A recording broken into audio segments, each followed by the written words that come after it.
Whoa. What's good, people? Yeah, boy, Mad Mike sitting in for K Styles real quick. We about to hit this remix. Friday Night Madness. Y'all already know what's that about. Absolutely no rules. Absolute chaos. And is that K Styles? Is that him? Is it? I guess not. I guess he's Dark Man today. I guess he's Dark Man today. But let me get to some of this high quality H2O down real fast. Should we do the real roll call? I'm an amateur at this, so y'all forgive me. So we about to do this real roll call real quick. I'm gonna try to do it like K Styles. Joseph. Hey, I'm in this motherfucker right now.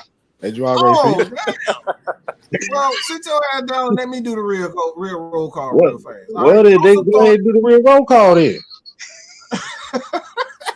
Oh, you gonna play that call? What the fuck? Real roll call if you. Damn. Right. Hey, no, go. Hey, no. Let me set you up right here. Like you said, we go get Mike. Go get y'all the three-letter words that we normally give to y'all. What do we do, Mike? We give them that real roll call.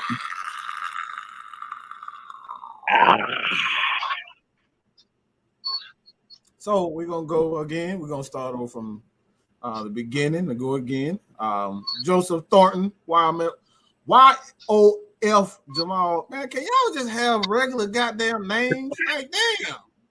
Who the hell do all that? YMOF Jamal 05. Y'all some damn computer get glitches or something? Robert Ponder, Coach Will Talk Sports, Gabriel Lambro. Man, I'm already sick of this shit. All right. Atlanta 43. Noah Tyndale in the house. Pat Norris, Vlad Tepes, Jerry Bowie, Bobby Boy, Zone 3, Cookie by Nature. I don't know who that is, but I'll just roll with it. Ryan Peoples, Old Chicken Holler. See, this is what I'm talking about. Y'all motherfuckers do not hide. Y'all mama should be ashamed of y'all with these damn names. Who the hell named himself Old Chicken Holler? Michael Walker, not that Michael Walker, but Michael Walker nonetheless.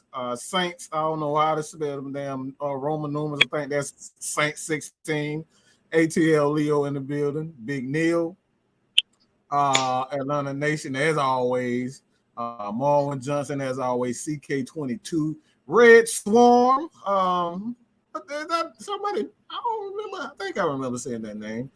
But I'm already tired of shit. Fuck this. Let's get to the show. And I guess backup energy. Backup energy. What the hell is backup energy? That show already off on the damn wrong foot. The damn backup energy. Mr. Backup Energy, do you want to explain your name real quick? Yeah.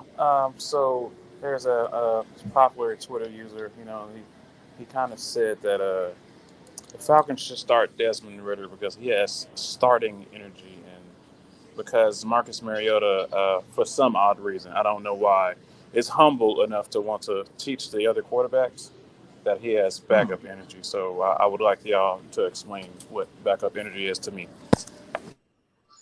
I'm gonna just say, damn, backup energy sounds like something Goofy would say.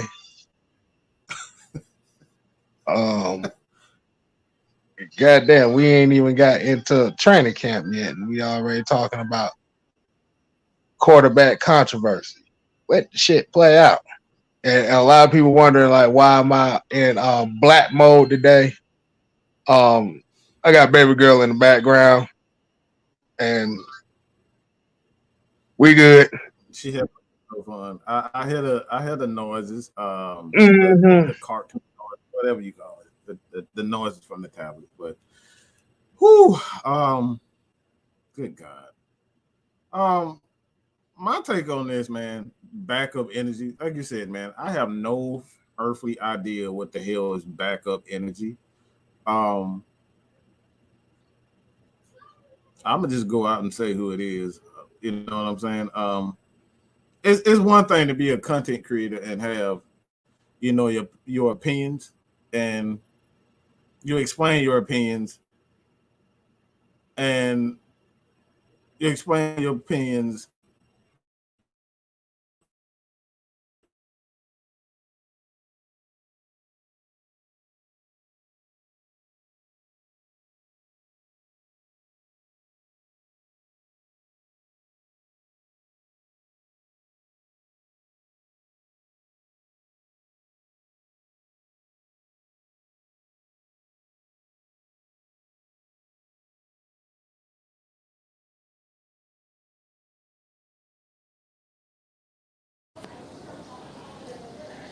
Okay, seeing how I think everything froze for Mad Mike for a bit. So as he gets it straight, just want to carry it up for a second. So reason for the name of the show. We know how Arthur Smith is seemingly going to run his franchise. He's going to tell you guys exactly what they're going to do. He's said in a recent interview that Richie Grant, one of the reasons he didn't play that many snaps is because it was already planned for him to sit back and actually learn the terminology and learn at his own pace. Same for Jalen Mayfield, but he was thrust into the starting job due to injury. So obviously the same thing's going to happen for Desmond Ritter.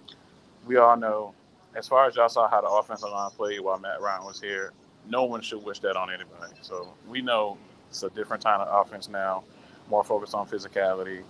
We're going to be running the ball first, more mobility. So I think in the best case scenario, Marcus Mariota starting until his contract runs out is the best case scenario for this team. Obviously, because you don't want a player such as young as Desmond Ritter to come in and just get snatched up where his confidence is gone and then he turns into another bust because you thrust him into a situation where he was not ready and the team was not ready. So it's just smart to have Marcus Mariota start. We don't know what the performance is going to be like. I mean, we just in OTAs right now. So when we get into camp, we get into preseason, we'll have a better look on the team.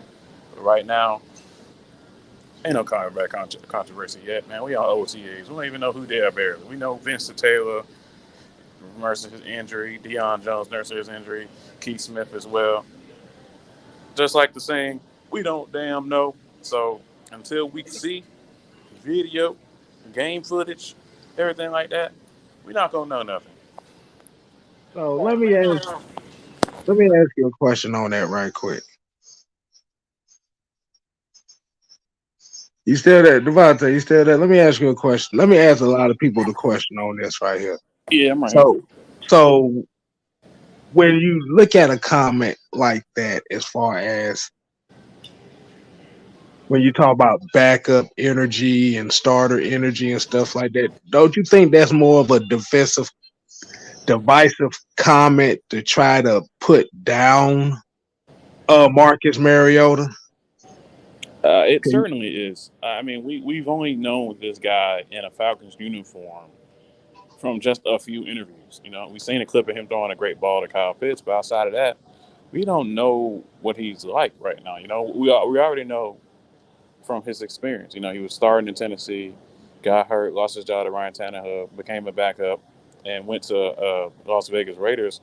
Played phenomenal when he was called to play on. So what we know is that this is a man that has experienced the all-time high, getting being one of the top picks out of Oregon for Tennessee, being relegated to a backup, having to be humble and say, you know what, I'm just going to be here to help the team. Did that twice, in Tennessee and Las Vegas. And now he's here to show us that he has a chip on his shoulder. Yes, he's going to be that guy that has that positive energy, using that word, to actually help Desmond Ritter and Felipe Franks. That's been written about multiple times on how he's the clear-cut leader in that room. Obviously, because he's the veteran, he already knows Arthur Smith's terminology. So I don't subscribe to the we need new toys so quickly type club. Like, cause I want them to develop at their own pace, especially if everyone thinks this is a rebuild season. So like, why don't you want these rookies to actually develop at their own pace and learn and not go out there and get hurt?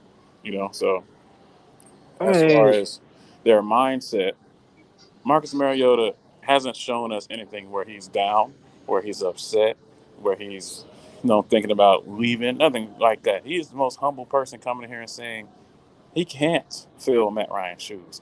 Nobody can fill Matt Ryan's shoes. Everybody know that. How many times did Arthur Smith have to say, we are asking Marcus Mariota to be the best Marcus Mariota? And we have seen who Marcus Mariota is and can become. So giving him a chance, he's not even old. He's 28. Giving him the chance to come back to an offense that he's familiar with, I honestly believe he's going to show out this season. yeah, because I think it's really a damn shame that we trying to put this quarterback controversy thing in here, and then we have beat writers, Atlanta media, certain fans talking about they moving towards the 2023, which we've already talked about. As far as goddamn, the season ain't even started yet.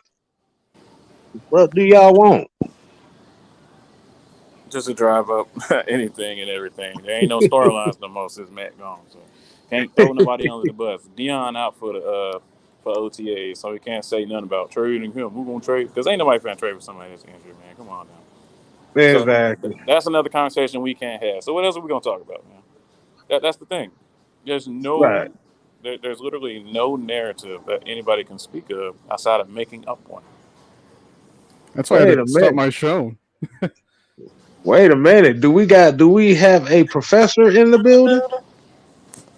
Yep, going Friday casual this time around.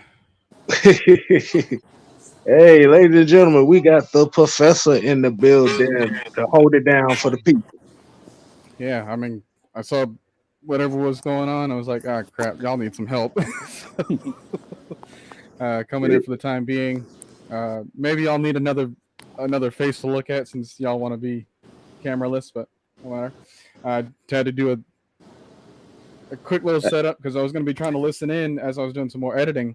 Well, we'll see how that goes. Now I got a 2-year-old in his room doing some other things, so kind of got to be off the camera here. Yeah. How do I teleport?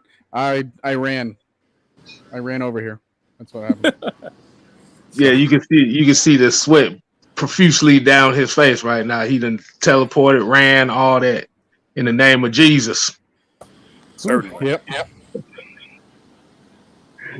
But no, no. So how do you feel about this whole thing about this potential quarterback controversy that The thing everybody's is, trying? why do we really need to have one?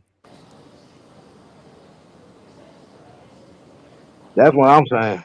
That's a good I question. mean, like, because you think about it, like this has happened in previous times with other teams, right? When the Saints had Drew Brees, they later moved on and tried to draft Eli Manning, but then couldn't get him. So then they ended up having him and Phillip Rivers on the same roster. I don't really think it's a situation this time around where, yeah, well, you have two quarterbacks, that means you have nothing. Well, really? Because there was at one point in time where Joe Montana and Steve Young were on the same roster at the same time. Did the 49ers not have a quarterback to work with? Right. So it's a matter of, okay, the level of expectations. Like, how high is it for each one, right? However high you have it for Mariota, is it going to be as equally high for Ritter? For me, right now, it's no. Yeah, because I know definitely the major reason why we're making this topic tonight is we had a certain tweet um, talking about Mariota has backup quarterback energy because he has backup quarterback energy, which is the reason why Devontae got backup energy in his thing because we still trying to figure out why the hell does this make sense to anybody. You want backup energy? Sign Chase Daniels. He was made more money being a backup quarterback than anyone else in NFL history. I think what's being intentionally forgotten is that Mariota is a top pick in his draft, B, an actual quality NFL starter with a playoff win. Like, why are we looking at him and saying, "Oh, let's start the rookie"? No, not just a playoff win. He had to come back from an 18-point deficit. We've seen the best of Mariota. Can he come in and be a quality starter? We already know the answer is yes. He even did it in Las Vegas when he had to come in for Derek Carr. He won the game there. So why can't we expect him to do the same thing in Atlanta? This is set up to be a positive situation for everyone involved. So I don't see the point in having to make up narratives to start any type of controversy. I'm talking about any position. There is no reason to do that.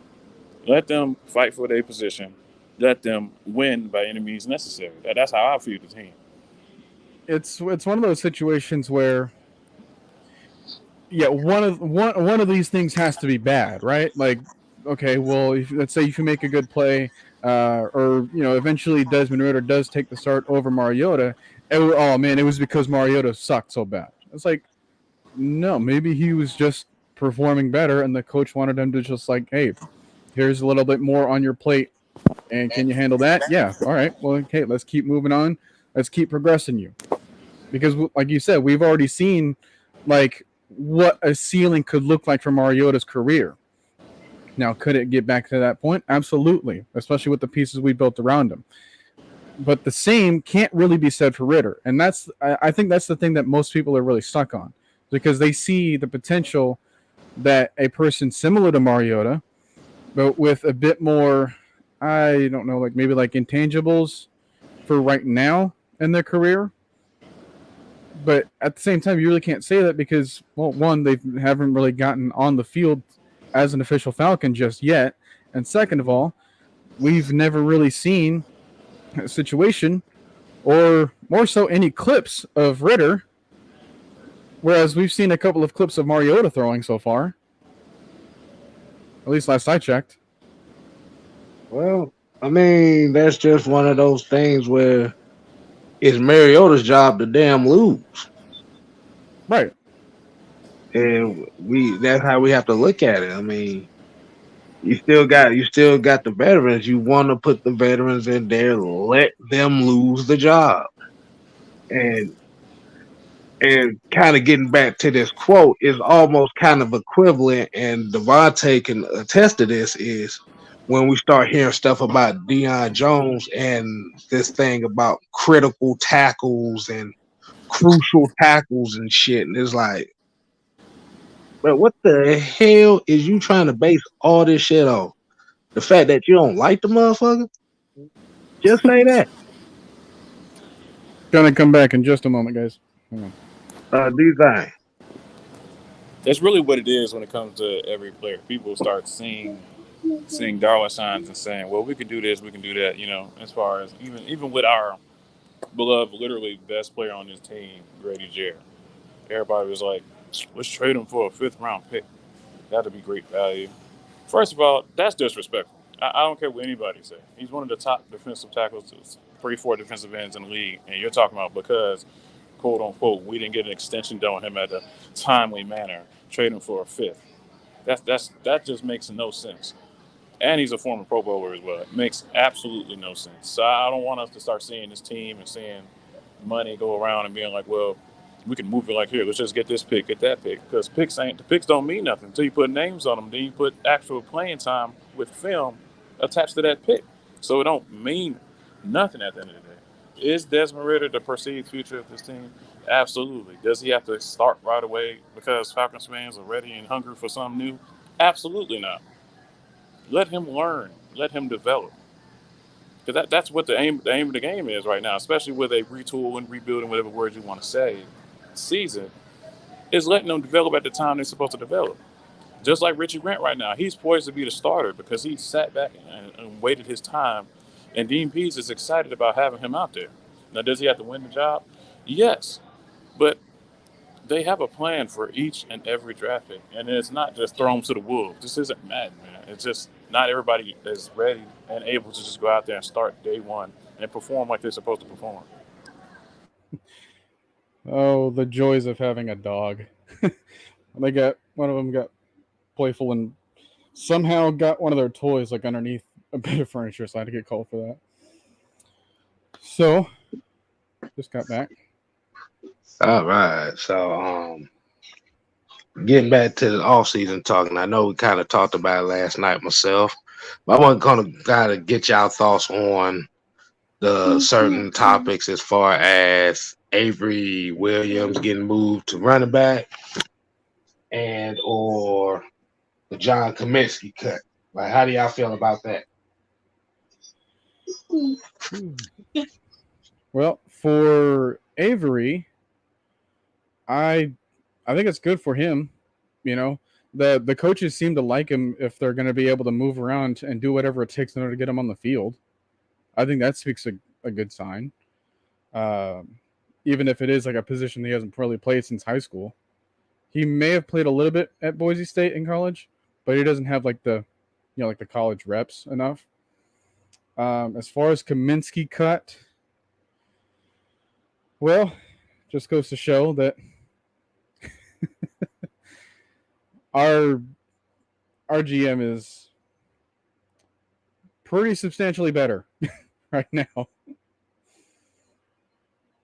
If it means that like you said yesterday, that since 2016, I don't even think we have anyone from the 2017 draft class.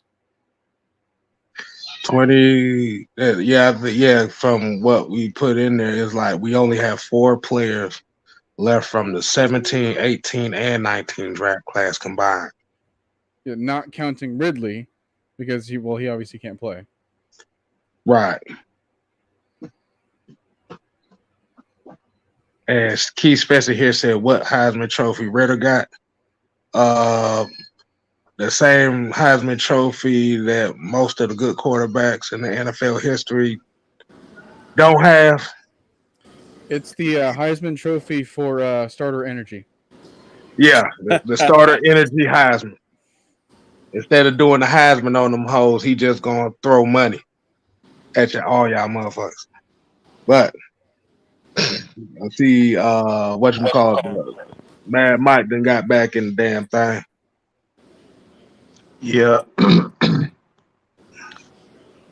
For whatever reason, this thing is just stuck on not connecting to my computer. So I guess they want me to be Darkwing Duck today, I guess. Darkwing Duck. Let's get dangerous. Darkwing Duck. I have to say, we're not slandering Ritter. Y'all seen that comment? We're not slandering Ritter. We just know we look at each season game by game. I don't see the point of looking at 2023, 2024, knowing we ain't here yet. So that's how I look at it. Marcus Mariota is poised to be the starter, so let's look forward to it. You know, there's no reason to be trying to look at the free agency. Who can get there? Oh, we need to sign this guy. Ritter needs to go turn into an MVP in season 1 because Patrick Mahomes. Like, we don't have to do all that. Look, it's as simple as this. Okay, let's stop. Okay, stop. We're gonna put up a whole red sign that just says stop. I'm gonna just get a prop and just say stop. You don't put a damn 3-0 behind the wheel and say drive, motherfucker. So why would you put a rookie who's never played in the game and just say, here, this is the keys to the league. This is the keys to our team. You don't know the playbook. You don't know you don't know their tendencies, the player's tendencies, where he likes the ball, what he's like if you get, if you get in his face, is he going to push back, or is he going to do what you say? Like, you don't know any of these things. So why would I decide to put I don't give a damn if it's Peyton Manning coming out of college. This rookie needs time. Peyton Manning threw what? 20 something freaking interceptions in his rookie season. Why? Because he was not ready. He wasn't ready. So why the hell do we think a guy who was drafted in a 3rd round is going to be ready to carry a football team with a bunch of new guys? And one more thing. Just because you bring up their weaknesses doesn't mean you're being negative. This is just the damn truth. Everybody has weaknesses, everybody has strengths. But the fact of the matter is, these guys have yet to play a single down. We don't know what Marcus Mariota is going to look like in the Atlanta Falcons uniform. We can only judge him with the uniform on, but until he actually steps on the field and say, and make those throws, run around, lead the team, then we'll see. But until then, all this backup energy talk is just some girl shit. Okay, that's female tendencies. Who the fuck says somebody got some backup energy? What the fuck did that even mean? Excuse my language, but what the fuck does backup energy means? No, this is what women say. Oh, I like that guy. He got some bad energy. And this is the stuff we talking about. Backup energy. Man, what is that? He said back up, QB. I could be your fantasy. No, I ain't gonna do the song. I'm sorry. I'm just your backup quarterback, and I'm going to throw the ball from 1 to Z. Hey, backup quarterback. Hey. It ain't Big Lotto, it's Big Mariota around here. He got backup energy. And like I said, I don't have a problem when people, take their time and explain why they believe what they believe. I don't have to agree with it, but don't just say, all right, he got backup energy because he has backup energy. Well, again, what does that even mean? Hey, like I said, it's just like when Skip Bayless says that Dak Prescott led the league the last couple of years in big time throws. What the fuck does that mean if they're not winning games? I'm sure he could have used a big time throw with the 14 seconds left in the playoff game.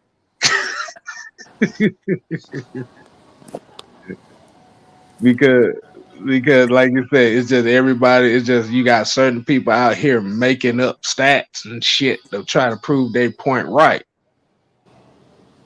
Talking about backup QB energy and critical tackles and no. But the stats that really matter, or like, okay, let's think of this.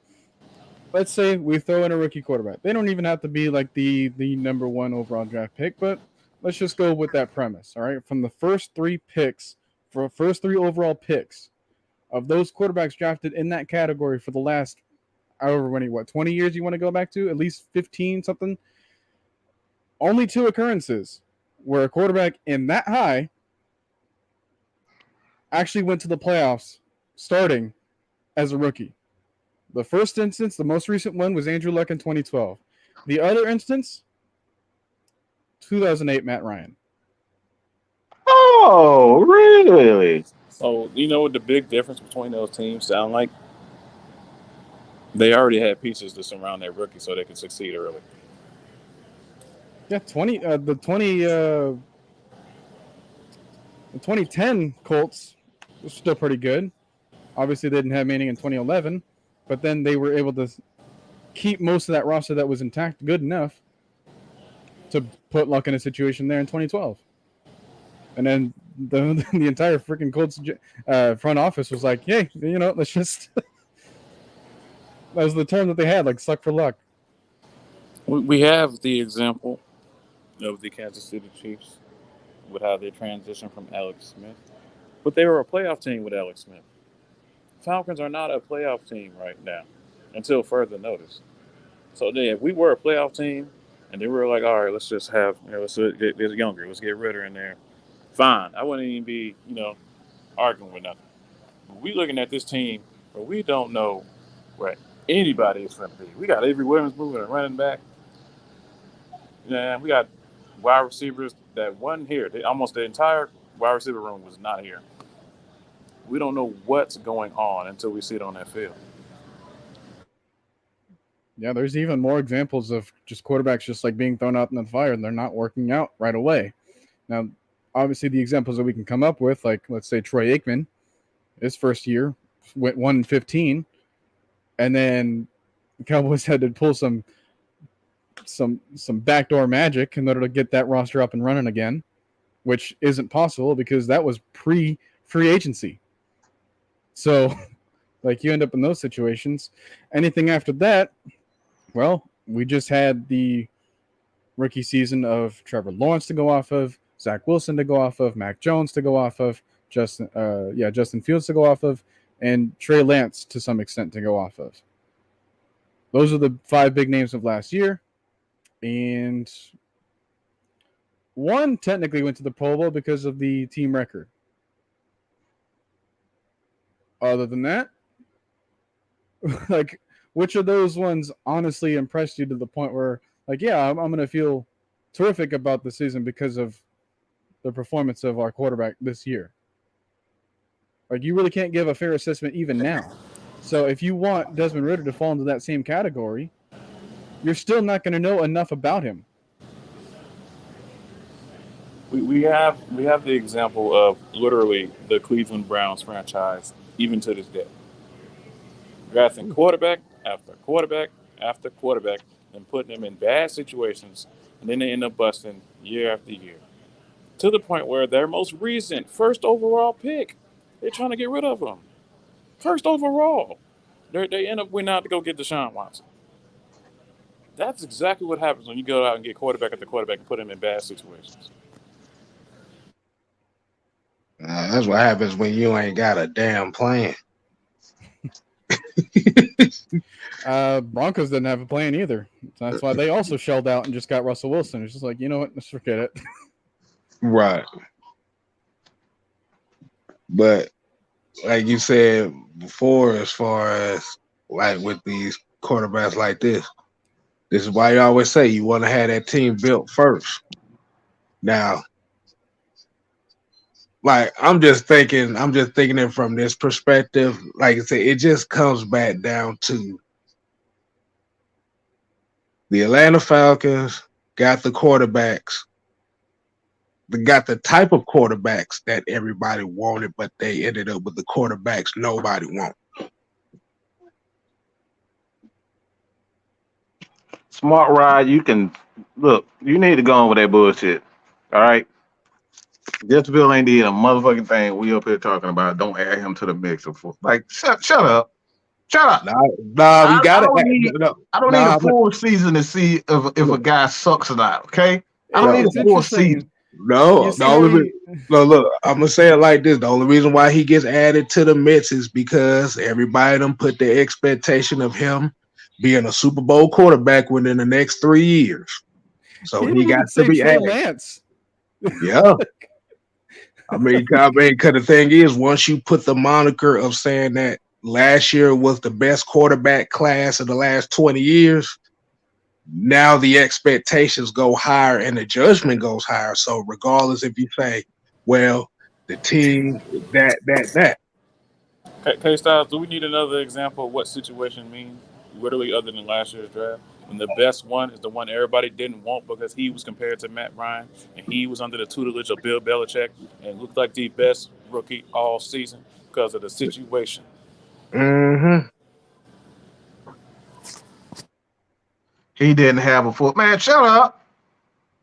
I don't need to see a full year of what's the quarterback from Green Bay that went signed the contract? Matt Flynn. Matt Flynn. I didn't need to see a full year of Matt Flynn to see that he absolutely sucked. Okay. See, but here's the interesting thing about last year's quarterback class. Remember, the hype going into last year's class was Trevor Lawrence, Trey Lance, Justin Fields, Mac Jones. At the end of last season, who was the major names that you heard that you heard a lot? Mac Jones, Davis Mills. Like I said, when you put the moniker of one of the greatest quarterback classes of all time, that means that they're going to be judged on a pedestal that is higher than what you would judge this year's quarterback class on, which was said to be one of the weakest of all time. So you can't say Justin Fields didn't have a chance.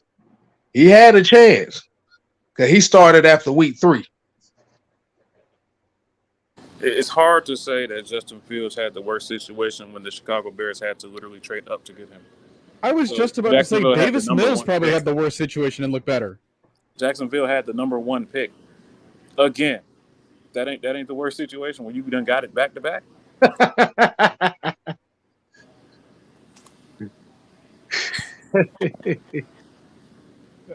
Like Davis Mills. Like I said, it just comes down to the fact that people are still mad that the Falcons passed up on Justin Fields, Trey Lance, and Malik Willis. This is what it really would have come down to at the end of the day. It don't matter anything. This is why you hear people say that last year's Falcons draft class was terrible. Not because Kyle Pitts had a great season. Not because Jalen Mayfield, quote unquote, was the worst offensive lineman last year. And which I got bone to pick with that. Which I find BS in that. It's just the simple fact that they passed up on another quarterback that they wanted. Another type of quarterback too. You know, I honestly don't care if they went to Cedar Grove or if they went to Westlake. I want the best quarterback that they can find that fits this scheme. Mm-hmm. Oh yeah, my mistake because Davis Mills had one wide receiver. Gotcha. Sound like somebody I know too. Everyone else was like on that roster was like the backups of another team. Right. And then you need to get your head out of his ass, bro. Fields had a head coach that didn't want him. Okay. Well, Jared Glanfield didn't want Brett Favre. Oh, Smart Ride, don't think we done forgot now. We keeping that for the whole season. But I get that the jury will still be out. Like, we're not giving a final grade on these people or these players. But at the same time, they weren't put in a good place to really give a head start and give these franchises hope yet.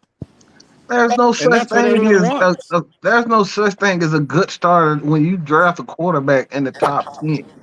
Okay, top 15. If you're drafting a quarterback, there's no such thing. They're going into a situation where you have a poor team. Period. The end. See, but the thing about it is it's subjective because it's also based on the person you like. Right. See, we can say with Desmond Ridder, like I said, it's not the most comparable situation because it's not really a complete offense, but they're looking for him to fail in order for them to get Bryce Young next year because they think that's going to be the God of all God quarterbacks that Atlanta need.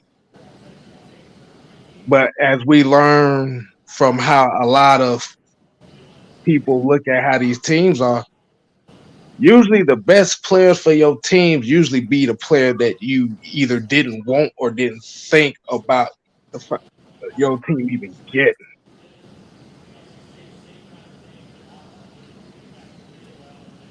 I just wonder, do people know that the NFL does not have a draft lottery?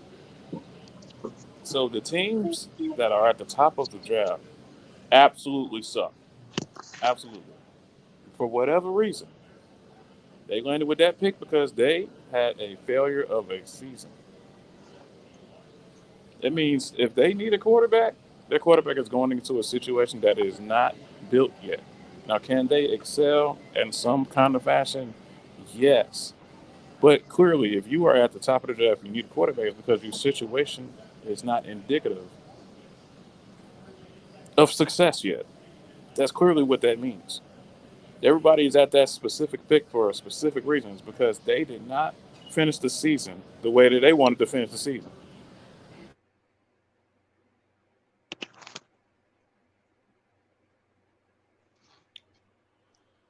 We can't make up rules because we like who we like. Okay? And that's the issue that I have. We want to put in places excuses and, well, this guy didn't have a quarterback and this guy didn't have a defense.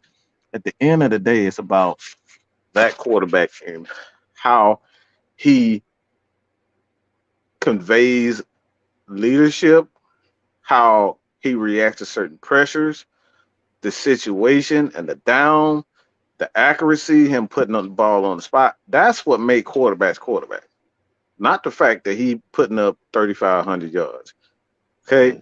And that's the issue. People get so caught up in, his ability to run or who he has, as his receiver and whatnot. Like if a quarterback is putting the ball on the spot as a Matt Ryan did, all right. It was a year where Matt Ryan was putting balls on the spot and he has I think 8 interceptions due to drops. Those balls are right where they needed to be. But the wide receiver dropping, they went for interceptions. Doesn't mean Matt Ryan sucked, but when you have these things that happen to quarterback, the first thing is the quarterback is to blame. But it goes back to what I was saying. You have to evaluate that quarterback or that particular player based on what they're doing fundamentally. Josh Gilliam, I just want you to remember those situations those quarterbacks were in. When you say they went to the Super Bowl early, almost every single quarterback you named had a defense behind them. Literally, every single quarterback you named. Aaron Rodgers, phenomenal defense. You just named the Bengals, top defense. I can name literally everybody on their defense, top defense. Russell Wilson had the Legion of Boom. Like, seriously, this is why. They And have even Cam the Newton right as well. type of Panthers had people a around them. phenomenal defense. Hey, I'm about to say I want to go ahead and open it up for people because I think we might need a couple people to get on here, and I got one in particular in mind. Mm. But I wonder who that he just got 2 eyes in his name. Let's just say that. is.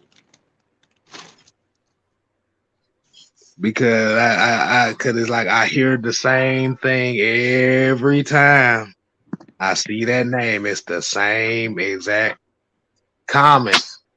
So this should be an opportunity to get on for him to get on and talk about what he need to talk about and how he feel about this team. He already laughing, So smart ride, man. Hey, we need to get you on here, man. Y'all think we should go ahead and just open it up for the people? Mm-hmm. I Oh yeah. certainly do. And can you put that comment up by Gray Rock? He said, "Do about what? Which By one?" This one. Gray Rock. Oh, I okay. got it right there.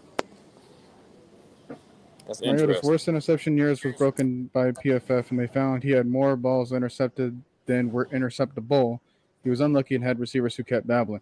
You know what? That was bobbling. That was the same thing that happened with, like Mike was just alluding to. That was the same thing that happened to Matt Ryan in 2017. He had like 12 interceptions, but like 9 of them were like off of tip passes and whatnot. Like they literally like went through the receiver's hands. But now that's a stat, and when people go back and they look at the stat sheet and they realize that, yeah, he threw 12 interceptions. Oh man, that's terrible. Well, I know a quarterback that everyone wanted in this draft class that actually threw more than that, but Yeah, that is true. That is true. What quarterback was that, Noah? the guy with 13 interceptions coming out of this year's draft class. What team did he go to? Let's just say his name rhymes with Malik Millis. Oh. Sorry to hear that. Oh yeah, I remember Malik Millis used to be the shit right there, boy. He was a damn good quarterback. He just couldn't throw the ball in the middle of the field. Best running back I've seen in the draft, I swear. Hey, not if Troy Anderson has anything to say about that. Oh no! Remember, Troy. It's not Troy Anderson no more. It's T1000. AKA Tim Tebow on defense. I'm telling you. It's T1000. You got 119 people in that one person still. I guess he running from the pressure. I didn't want to remember 2017. I was in school with him, and I remember watching it literally at the cafeteria. Austin Hooper dropped a damn ball that was tipped to intercept and win the game. Mm. I'm still mad at him for that. As much as he whiffs a block, I'm still mad at him for that.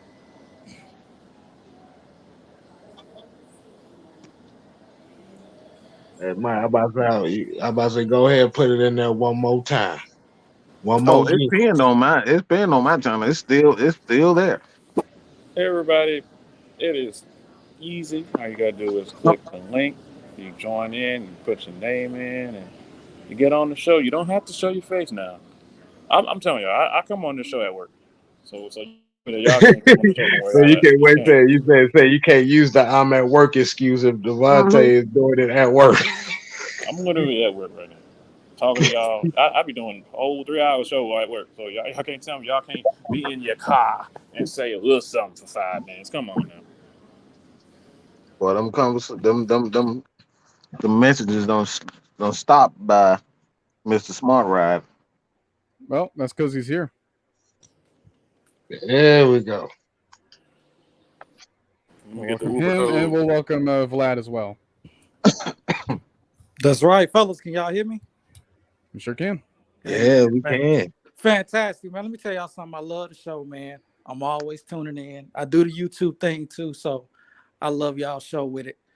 So yes, let's really talk about the quarterback situation with Fields. We can start off with that one first with it. Now, I'm gonna say, yes, I definitely wanted Fields last year. Okay, Fields was the quarterback that I wanted. Not because I'm reminiscing on Michael Vick and any of that stuff. I honestly think that Fields was a good option for us. And I think he was a good option. I thought he was the number 2 quarterback. He and Trevor Lawrence has battled throughout their not only the collegiate, but through their high school career as well, too. There's always been 1 and 2. So I honestly thought, and that's how I feel, that Fields was a good option for us. Now, Why? Ritter, Continue. I'm sorry, I broke up. Dante, keep going what you were saying. No, Okay, yeah. I'm just So saying why. That's all. I just want to know why. That's it. yeah, well, you know what? I think the intangibles that he had at Ohio State, when you saw that, you saw the fact that he's able to scan the field, tough quarterback. He's not more just a running quarterback with it. He got an arm with it. And he just appears to be that type of quarterback that I think that we really could have used at that time. Because I was thinking, like, and y'all already know, me and the Matt Ryan thing, I was ready for that show to end. And it did end. And I think that would have been a perfect opportunity for us to have Fields sitting and waiting and would have been able to come into this situation. Now I'm looking at it like, because we got to think about it. When we look at the situation when it comes by getting a quarterback, the quarterback to me is that number 1 position you got to nail. You got to build a team around them, true, but you also got to be able to nail that quarterback thing. And Ritter, I like Ritter. I like the leadership. He's saying all the right things. But I can't really say he's not going to be good, though. I can't really say it because we still got to see him play. I'm not sold on Mariota. We didn't see that show. I don't think we should throw Ritter in there right now. I look. Mm-hmm. Just tell me why. For We what? you For keep Fields? all I'm hearing is opinion. You're not giving me games where Justin Fields stepped up and said, "Bam, he's an NFL ready." You're Oh, not giving me moments during the game and said, "Bam, this is the reason why I think he's going to be." okay, It's cool. all opinionated. Got you. Okay, so listen, he didn't have the opportunity enough to be under the system that worked for him. We all know as a quarterback, it's about Hold. systems. It's about I got to systems. stop you. Yeah. It's not about systems. When we talk about college rarely, very seldom actually play in any type of system. These guys are basically free flowing out there. No, yeah. We talking about in the Moment. pros with the Bears. No, we talking about college. Where is a moment in college that said this guy is ready? He took over a game and said, "All right, this is the reason why he did this to a top ranked school." and he won and completely dominated. It was Ohio State. We saw their games. They was dominating the majority of the games. The only games they had 2 issues last year, or the year before last. Only had 2 games that was an issue. That was the championship game, and he still played tough in the Big Ten championship game. But did he play good though? Highlight that wasn't a great game from him. He was damn near his ribs was broken in one instance, and he still went did he play good? He still showed I tough. see why. I honestly just want to know why that he couldn't break out at a school that ain't had a quarterback being the top round since Matt Stafford.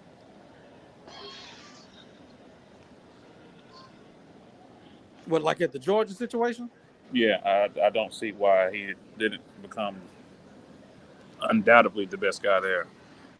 Well, to me, I personally feel like that had a little bit more issues other than to do with just playing on the field. I think they had more of, I've chose my guy, and I don't care what you do, my guy's gonna play. I don't think that was a pretty good. He didn't get a raw. It wasn't a. He got a raw deal at Georgia. Because as we saw, every time they put him out there, they put him in these gimmick situations. Yeah, maybe because he couldn't read the actual offense. And see, I think he couldn't go through his progressions. He couldn't go through his progressions, and he couldn't. We're gonna find that out. I think this is the year we're gonna find out. Last year, I think it was just too much in and out. This is gonna be the year we find out if he can really do it.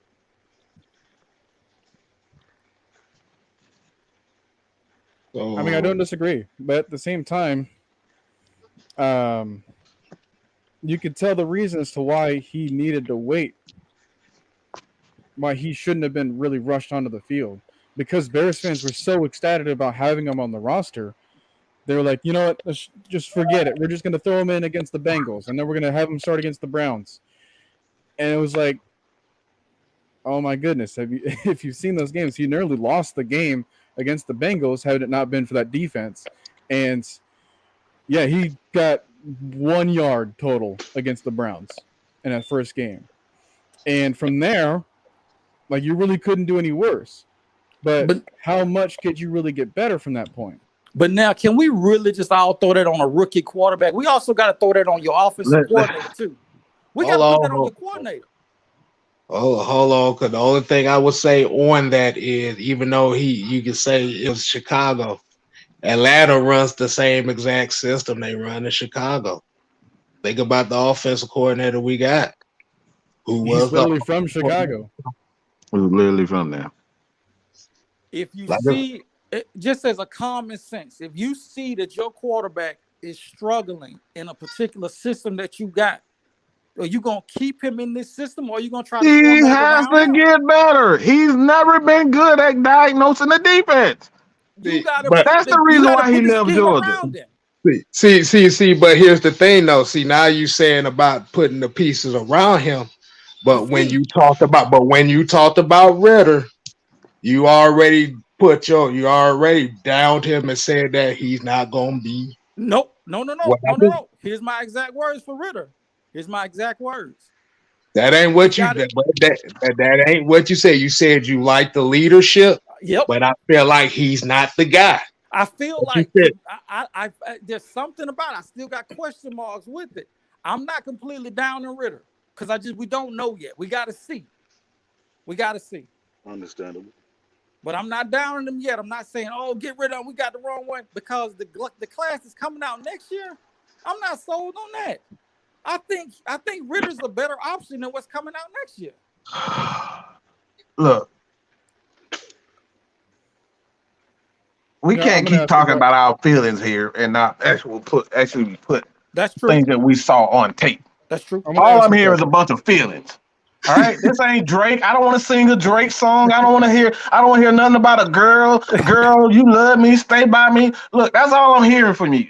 There's a bunch of I think. Show me something on tape in college that said this guy deserves it. He absolutely destroyed this team. He played the best team here. He played the best team there, because that's what separates the good quarterbacks from the great quarterbacks. When I look at Trevor Lawrence and what he did to that Alabama team, we're talking about a guy that was ready for it. He was ready for the moment.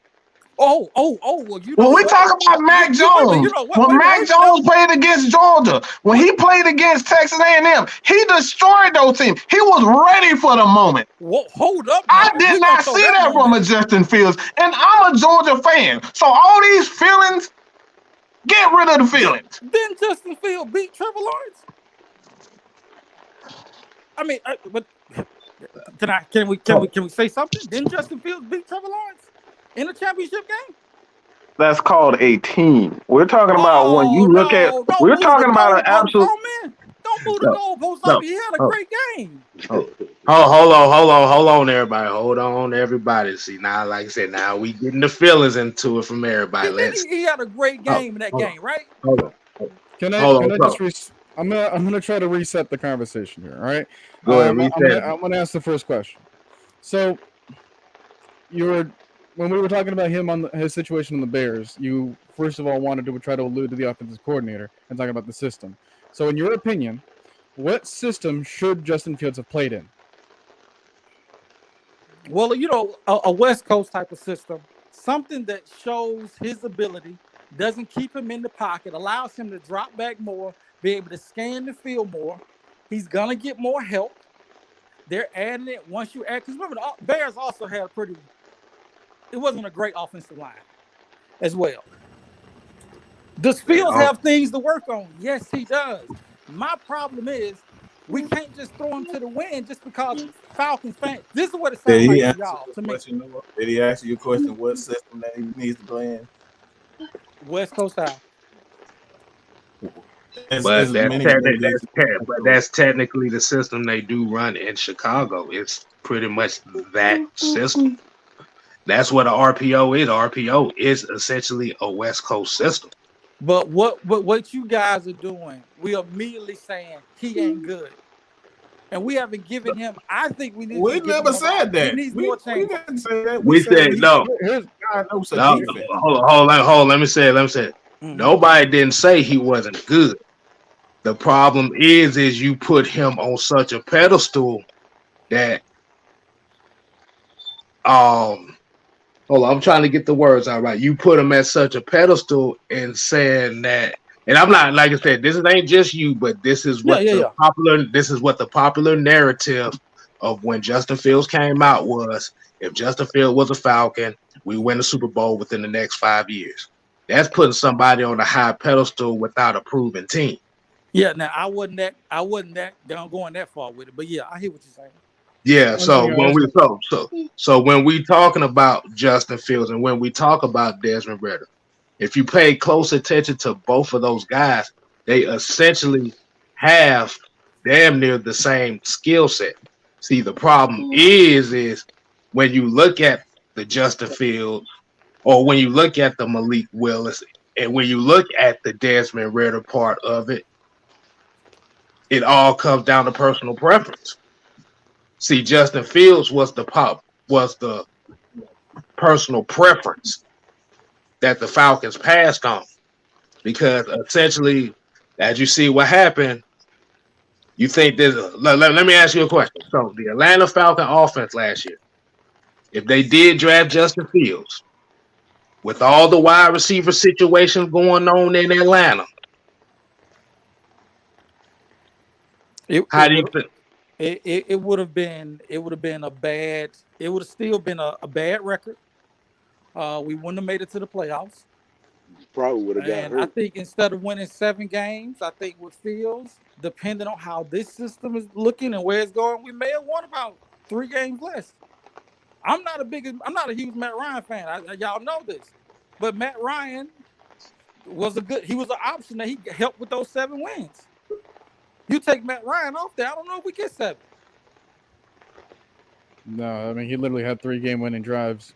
One thing I was going to try to say is, I'm trying to see if I can remember my train of thought. That's why people keep bumping around. We also have like people coming in and off of the stream, and I'm trying to pay attention to see who's ready. I'm trying to get Big Sam on to join us, but he's just got a loading screen right now, so I'm just going to wait for that. So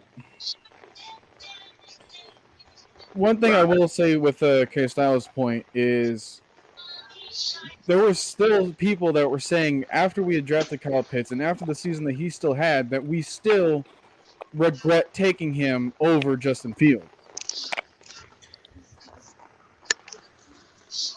See, the thing about Pitts and Fields and all that, like, in my opinion, we took the right guy. Like, there's no question in my mind. Like, I think Pitts was still the guy, even over like Jamar Chase, because Jamar Chase went to like he couldn't have went to a better situation out of anybody in that draft. Like, the man literally went to the guy that threw him the ball in college. Like, that's an ideal situation. So no, Pitts was the best prospect there. And as far as Fields go, as far as my feelings towards Fields, like, yeah, he was my number 2 quarterback that draft. Like, it was Lawrence, Fields.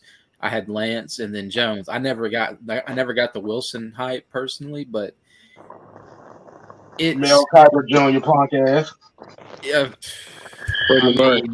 Yeah, pretty much. I mean, I just never got it. But anyways, as far as the Falcons and Fields goes, I like Noah said a minute ago, like Matt Ryan had 3 game-winning drives last year. Like, we'd have been lucky to win 4 games, and all you had was Pitts to 30 last year. Like, you wouldn't have had anybody. Like, and you couldn't run the ball. So like your system, like, you wouldn't even had a functional offense. Like by definition, like, there was nobody there.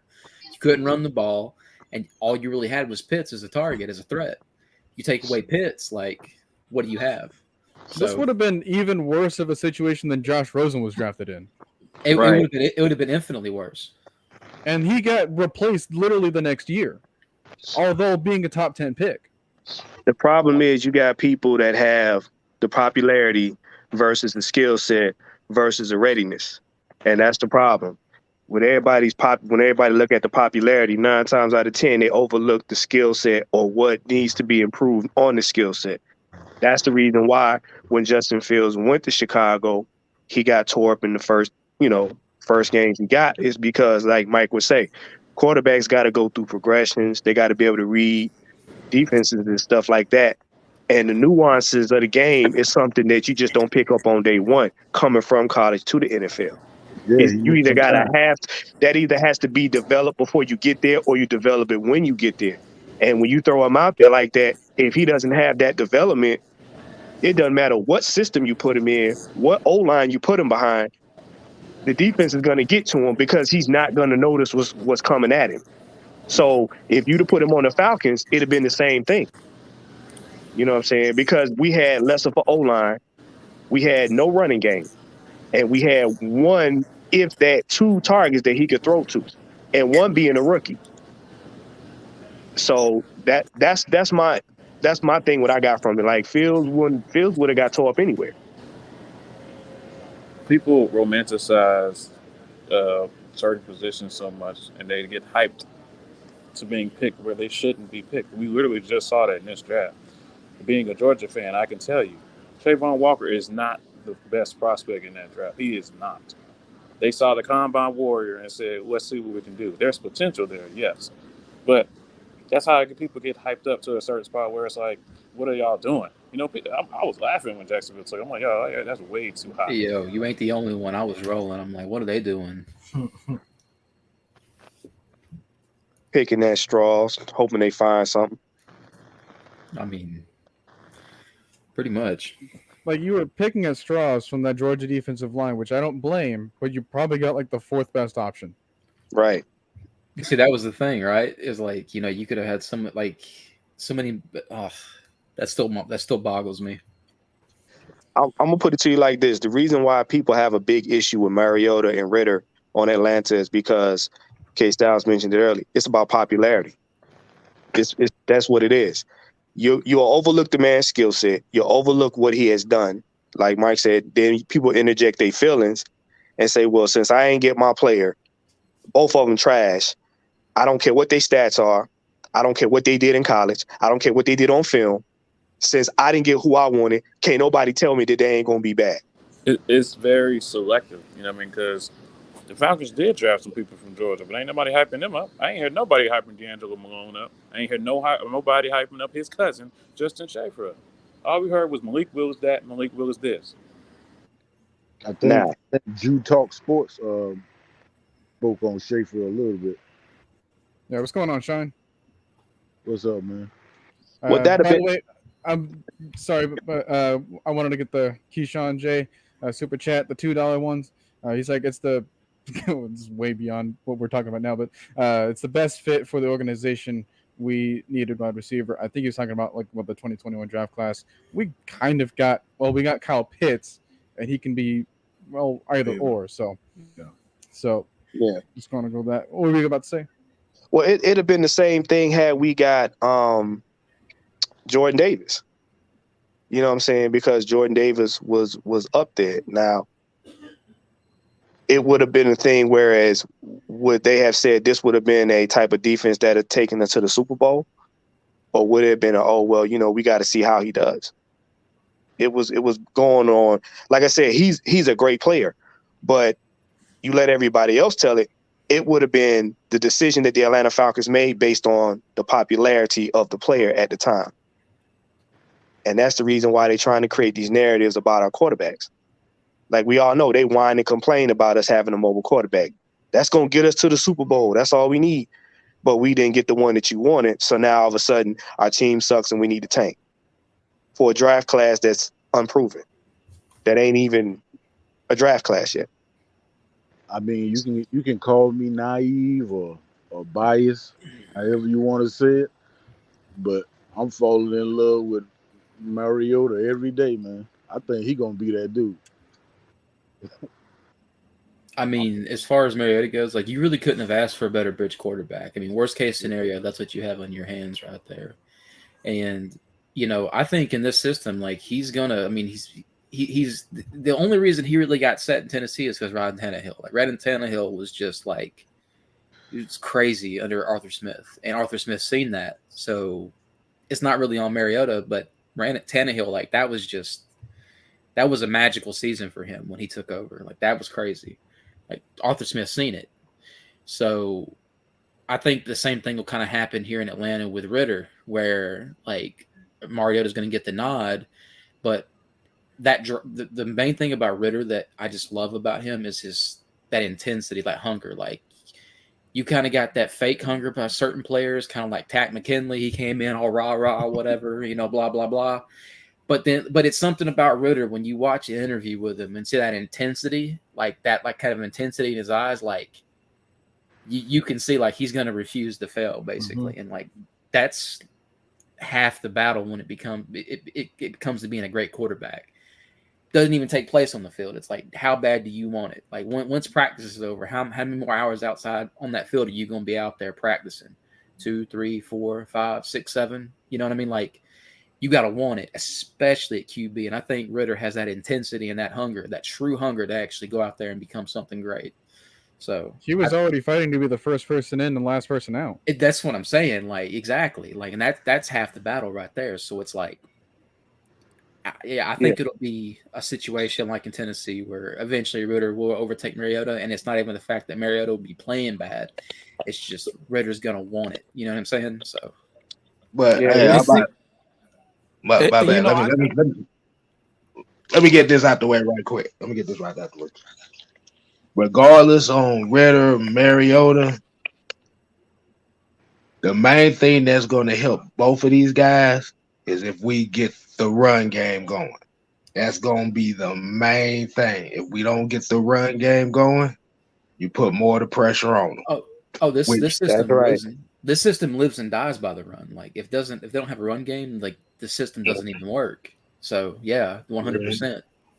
Right. And the thing What- about I it have a is, question for you everybody. go ahead. I got a question for everybody. All right.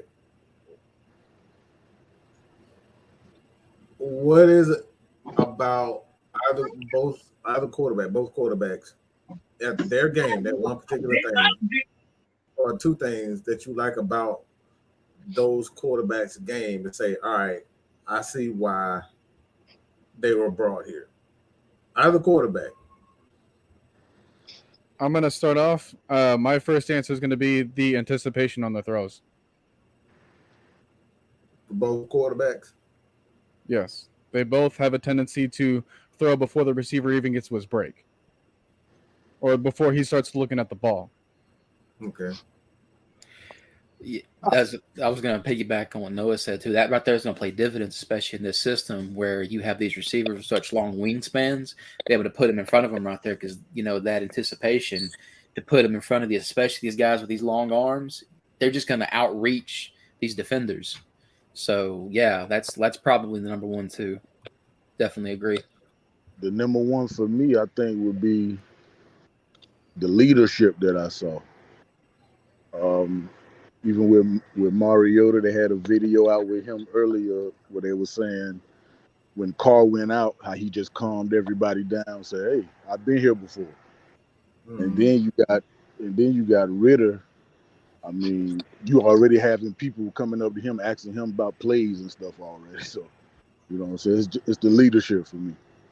I think mine would be their abilities. Once they see something happen and change in the plays, they can do things to extend the play and not just let it die with a sack or strip fumble or something like that. They have the ability, to get outside the pocket. They have the ability to look downfield. They have the ability to keep the offense on the field when everything else goes wrong. And I'm gonna say with Mariota, I'm gonna have to say it's definitely elusiveness and being able to break a big run. And when it comes to Ritter, in college he looked like he can make every pass. Yeah. So I think that's one of the things that they were like, okay, that leadership and he can make every throw. Yeah. My 1B would have to be, especially for Ritter, is his, just like I said a minute ago, his just drive, like that intensity that he just wants it. So that's going to pay dividends to him in the NFL. So, yeah. Jerry, did you have something? Yeah, I was gonna say I like looking at a lot of the highlights on Ritter. I like how he moves in the pocket, and he's able to move in the pocket, but also he can move outside the pocket, which is huge in this division, considering that we have some good defensive pass rush. So I think he's going to be really good when it comes to being able to make something happen if there's a lot of pressure. And then also Mariota kind of has that same ability, but I'm looking at Mariota and saying, well, this guy really wasn't a bust. I mean, you go back and you look at his time at Tennessee, he did help get them to the playoffs, and then he played really well for the Raiders. So he's got a lot of experience on this belt where he could actually feed off of that and build something from that. So I think both of those have that advantage to where they can both complement each other, having the same skill set, but one of them has been there. So it's kind of, I'm looking at Mariota as going to be that guy that's pretty much start this season because he's been there already. And my second thing I'll say, Styles, you were going to say it? Well, I was going to say with Mariota, for one thing about him is it's the testament of what he's been through in his career, coming from being that number one pick to being the starter, to getting injured and losing your spot and playing backup. It's just for him, it's the opportunity to prove himself. And like you say, he's not a bad quarterback. It's just the fact that he just couldn't stay healthy. We haven't seen a full healthy season from him really since 2016. If I could be correct. I think a lot of people are looking at him as far as that he just was terrible in Tennessee and he had to leave, and then now he's here. Mm-hmm. He's not a bad quarterback by any means. I don't know why people are looking at him like he's one of the McCown brothers or something. He doesn't suck. Because it was a narrative. Because they took a part of that situation, created a narrative, skipped over what was the back end of it, and they ran with it. Like I said before, I said on the other show, he wasn't a bad quarterback. He got hurt. But the narrative is they scrubbed out the fact that he got hurt. They'll say that after the fact, but he was terrible. He wasn't this, he wasn't that. He got him to the playoffs. He can't be bad if he can get you to the playoffs. And then he went to another team and played well over there. I mean, yeah, like I said a minute ago, at worst, you got a damn good bridge quarterback to whoever may be taking over. And for all we know, Mariota may be the long-term answer. I mean, we don't know. We're going to find out, but, I can guarantee the one thing these fans are going, or some, I'm going to say some, not all of them, that would hate if Mariota actually shows out and gets some of that money. Everybody keeps talking about 2023 money. He actually shows out and it's here for longer than anticipated. I That's mean, not a problem at all, by the way. no. Best case I don't see scenario. that. Sorry, go ahead. No, I was going to say, like, I'm looking at it from a perspective that if he's able to get us to the playoffs and keep us winning, I honestly don't see why anybody would have an issue with that. I mean, Falcons haven't been to the playoffs since what, 2017? So if we get to the playoffs, Here's the thing, though. Here's the funny part, though, is that even when Matt Ryan was here and was giving us success, people were still clamoring about the quarterback position. You ain't lying. Yeah, and he was the reason why we was winning those games last year. Because if you'd have put a rookie behind that line last year, who didn't have no experience reading defenses and stuff like that, I think it would have been more of a disaster. Plus, you wouldn't have had Kyle Pitts. Well, it wasn't. You remember, with all that success he had, he didn't fit the image of what people in Atlanta wanted.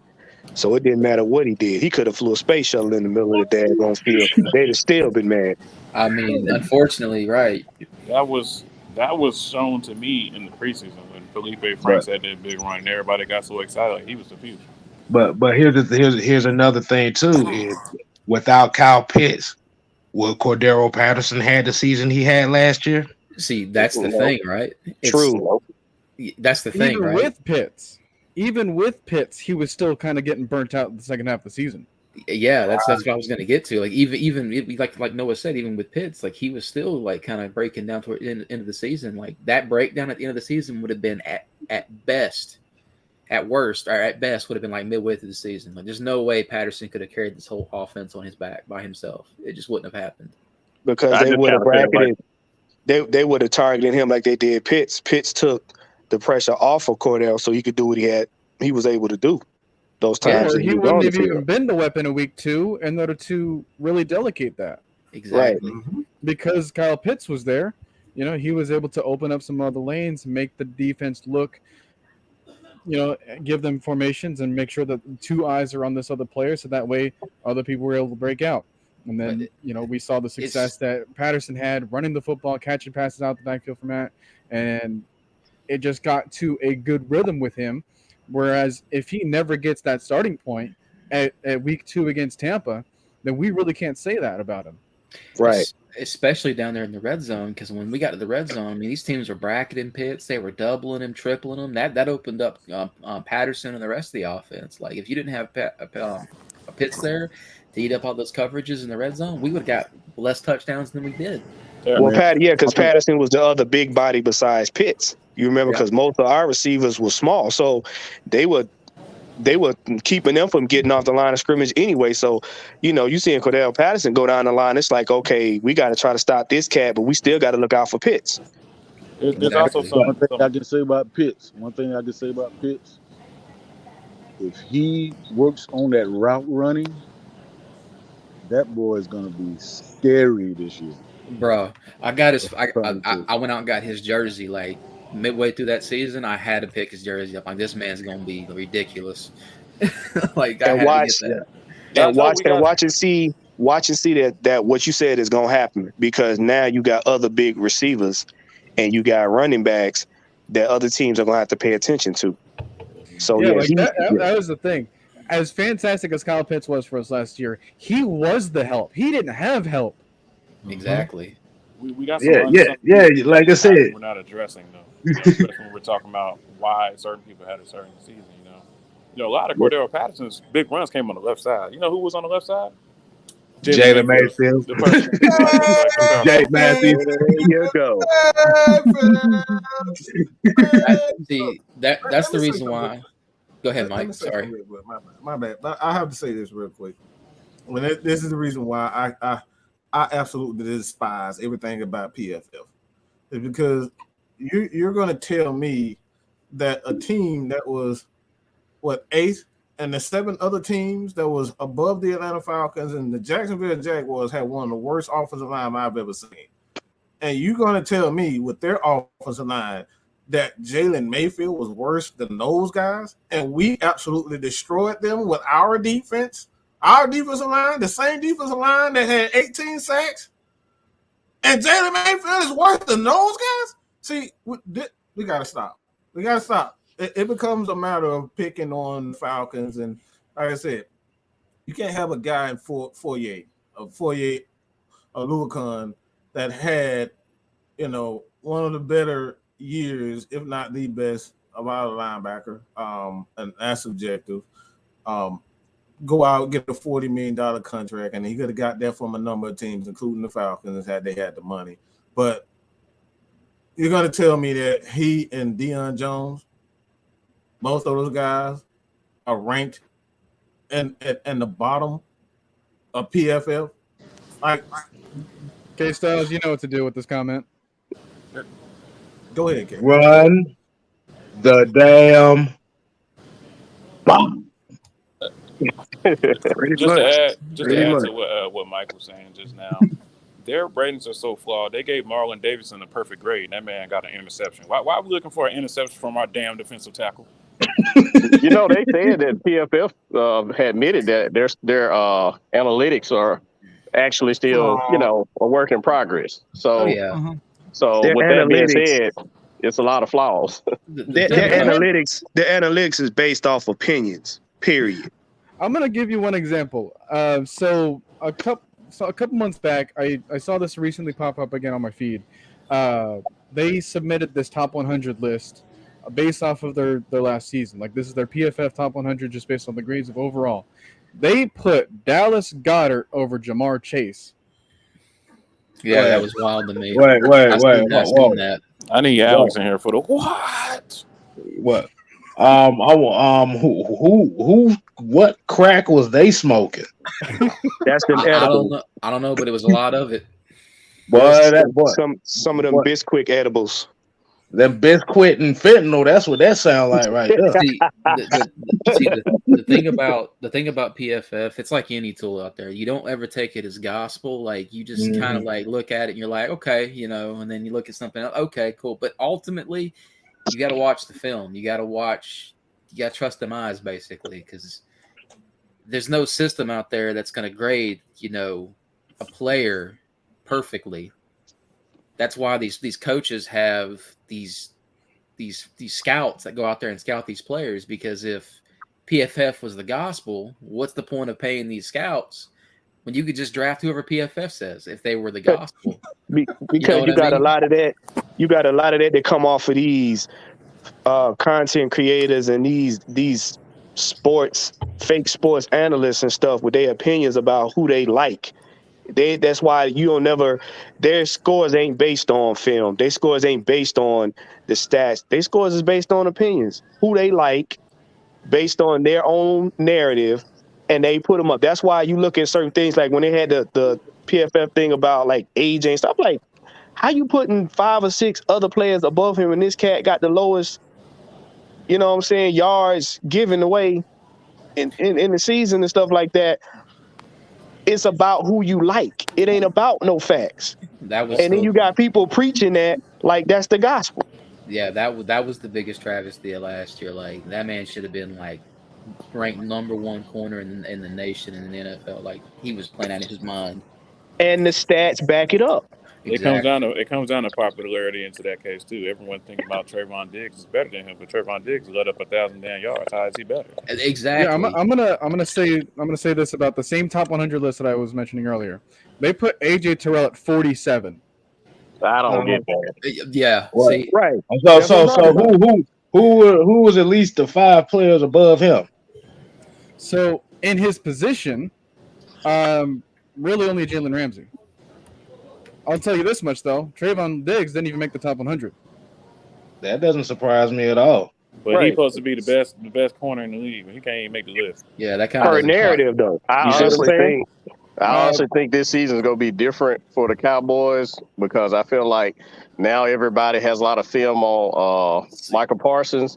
And I believe Michael Parsons, and a lot of the pressure they were getting from Randy Gregory, all that, I believe that had a lot to do with why he was able to get those picks. That's the thing. Go ahead. You're correct, definitely. And with certain people leaving, it's going to put the spotlight on him. He had help. If you watch the games when he was going through the line, he had help. Exactly. Yeah, he was that Leonard Floyd type of cleanup guy. Exactly. What happened when Leonard Floyd and Vic Beasley had help? Let me know. Exactly, right? There you go. Mhm. Now you What look at happened? AJ Look, Terrell. look. You know, What You happened when Dante can't really Fowler blame had him Aaron for that. Donald? What happened when Dante Fowler This had is what Aaron I'm Donald? saying, K-Star. wow. Yeah. Yeah. You Got can't him really, a $45 million contract to get 6 sacks, which was a half a sack more than Deion Jones had in the last 2 seasons. Not in 1 year, but 2 years. It get There you bad when go. you can cut somebody Yeah, in the middle of the season and they still top of your list on sacks. I was gonna This man say. been in Pittsburgh so long with Jacob Tatoy and the Mariner. That's how you know they can't get no pressure. Uh, I was gonna Jacob, say. I understand what you're saying, fellas, but you can't really blame a player for that because it's a team game, right? So if I got to do X, Y, Z to get this player 5 sacks, then I mean that's a team game. You know But what I I'm saying? mean, yeah, definitely. But it also comes down to like who's those players around you. Like for example, like K-Style said a second ago with Dante Fowler and Aaron Donald. Like Aaron Donald's an anomaly, and Dante Fowler's the living proof of that. You know what I mean? Because like yeah. if you got somebody of that caliber in the middle of that defense. I'm only 5'10", 185 pounds soaking wet. I could have got a sack on that defensive line with Aaron Donald. Like, you know what I mean? Like that man he's out there, man. Well, So it's like Mike said about the Baltimore Ravens. Why you think that made Tony Siragusa and them guys made it easy for Ray Lewis to do what he did? You take them guys away, they gonna eat up Ray Lewis on a lot of them pressures. And that's the thing that's the thing y'all guys been talking about. It's always the guys that help them out that we don't talk about. speaking of Ray Lewis, though, that was one thing about Grady, though, that I think that's gonna. If I was to put money on any player to play for the Falcons right now to retire as a Falcon, it would be Grady. And it's not even so. I mean, he's amazing on the field. Don't get me wrong, but like just like Ray Lewis, that locker room presence is invaluable. So that man is. Oh, Let me ask this question right here for everybody. What is a 3-4 interior defensive line's job in base?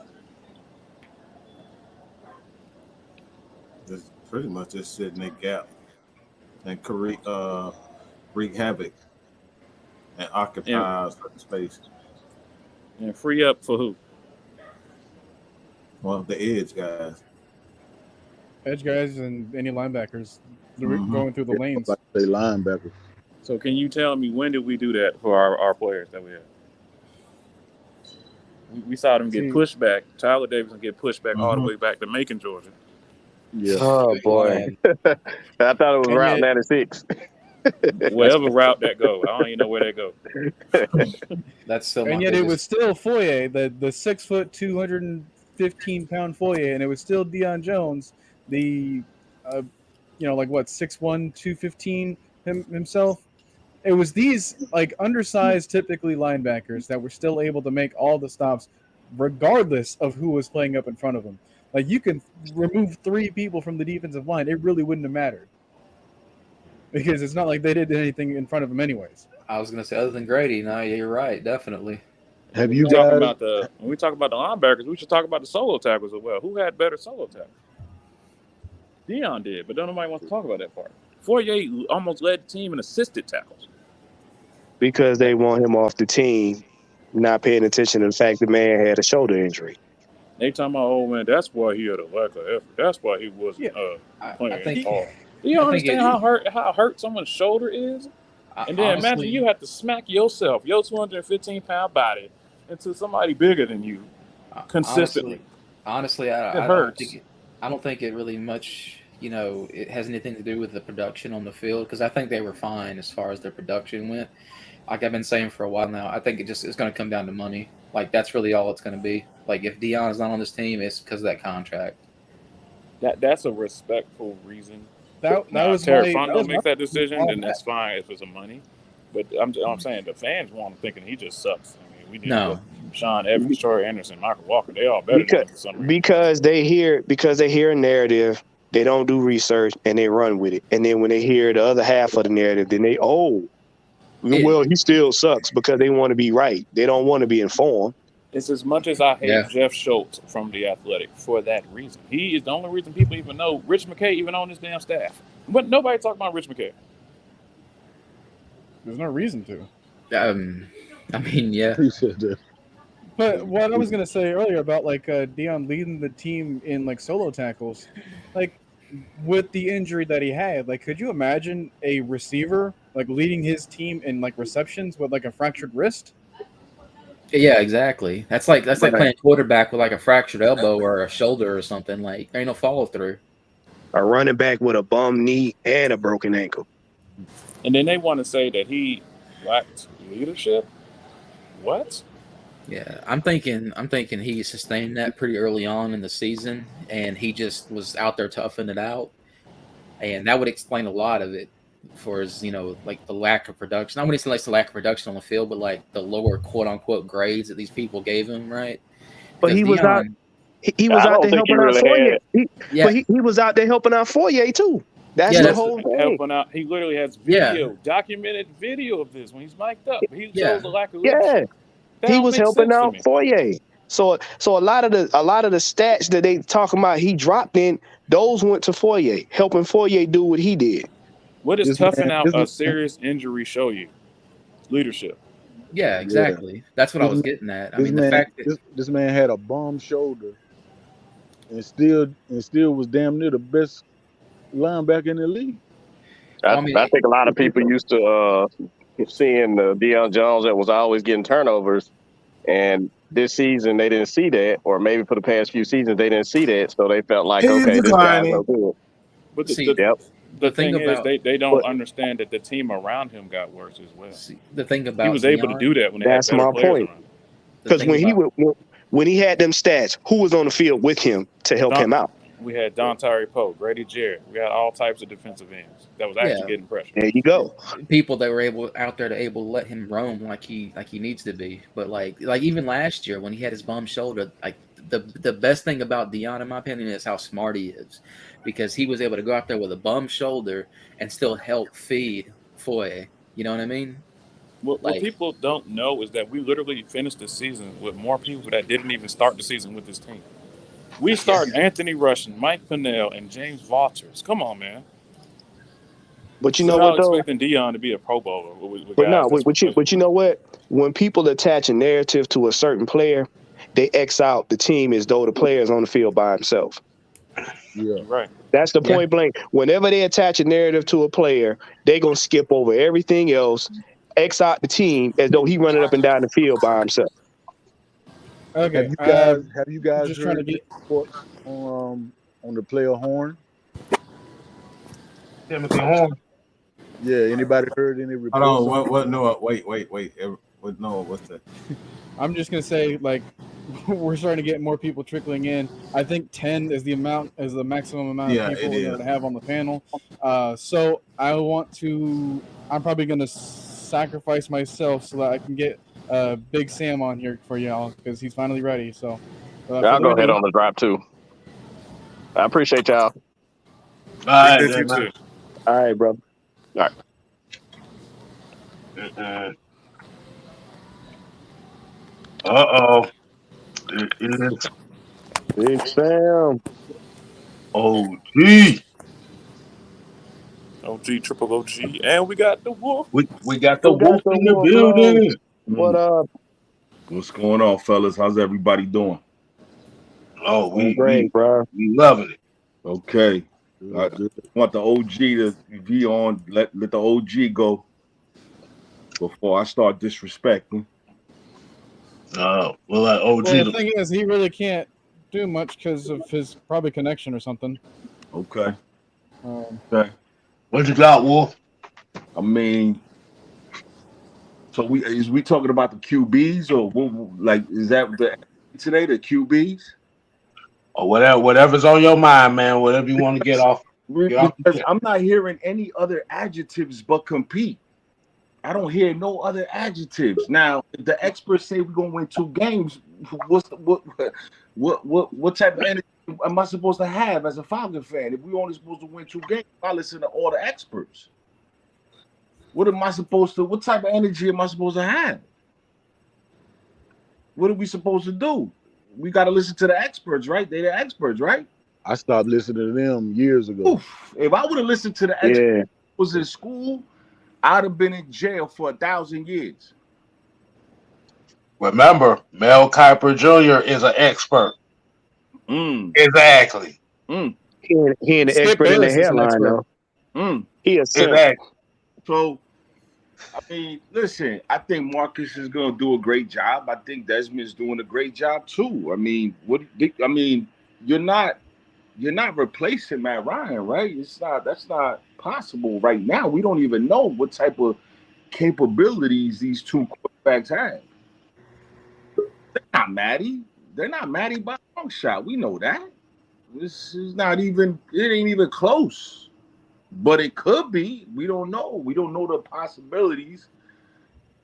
You know, nobody knows nothing. I don't understand. Nobody knows anything about what's going to happen this season. Nobody knows if we, like I said, if he doesn't win if they don't win 7 games, he already softening up the blow. The coach already been giving you Easter eggs. You know what I'm saying? He already giving you Easter eggs. You're giving the fan base he paint a narrative already.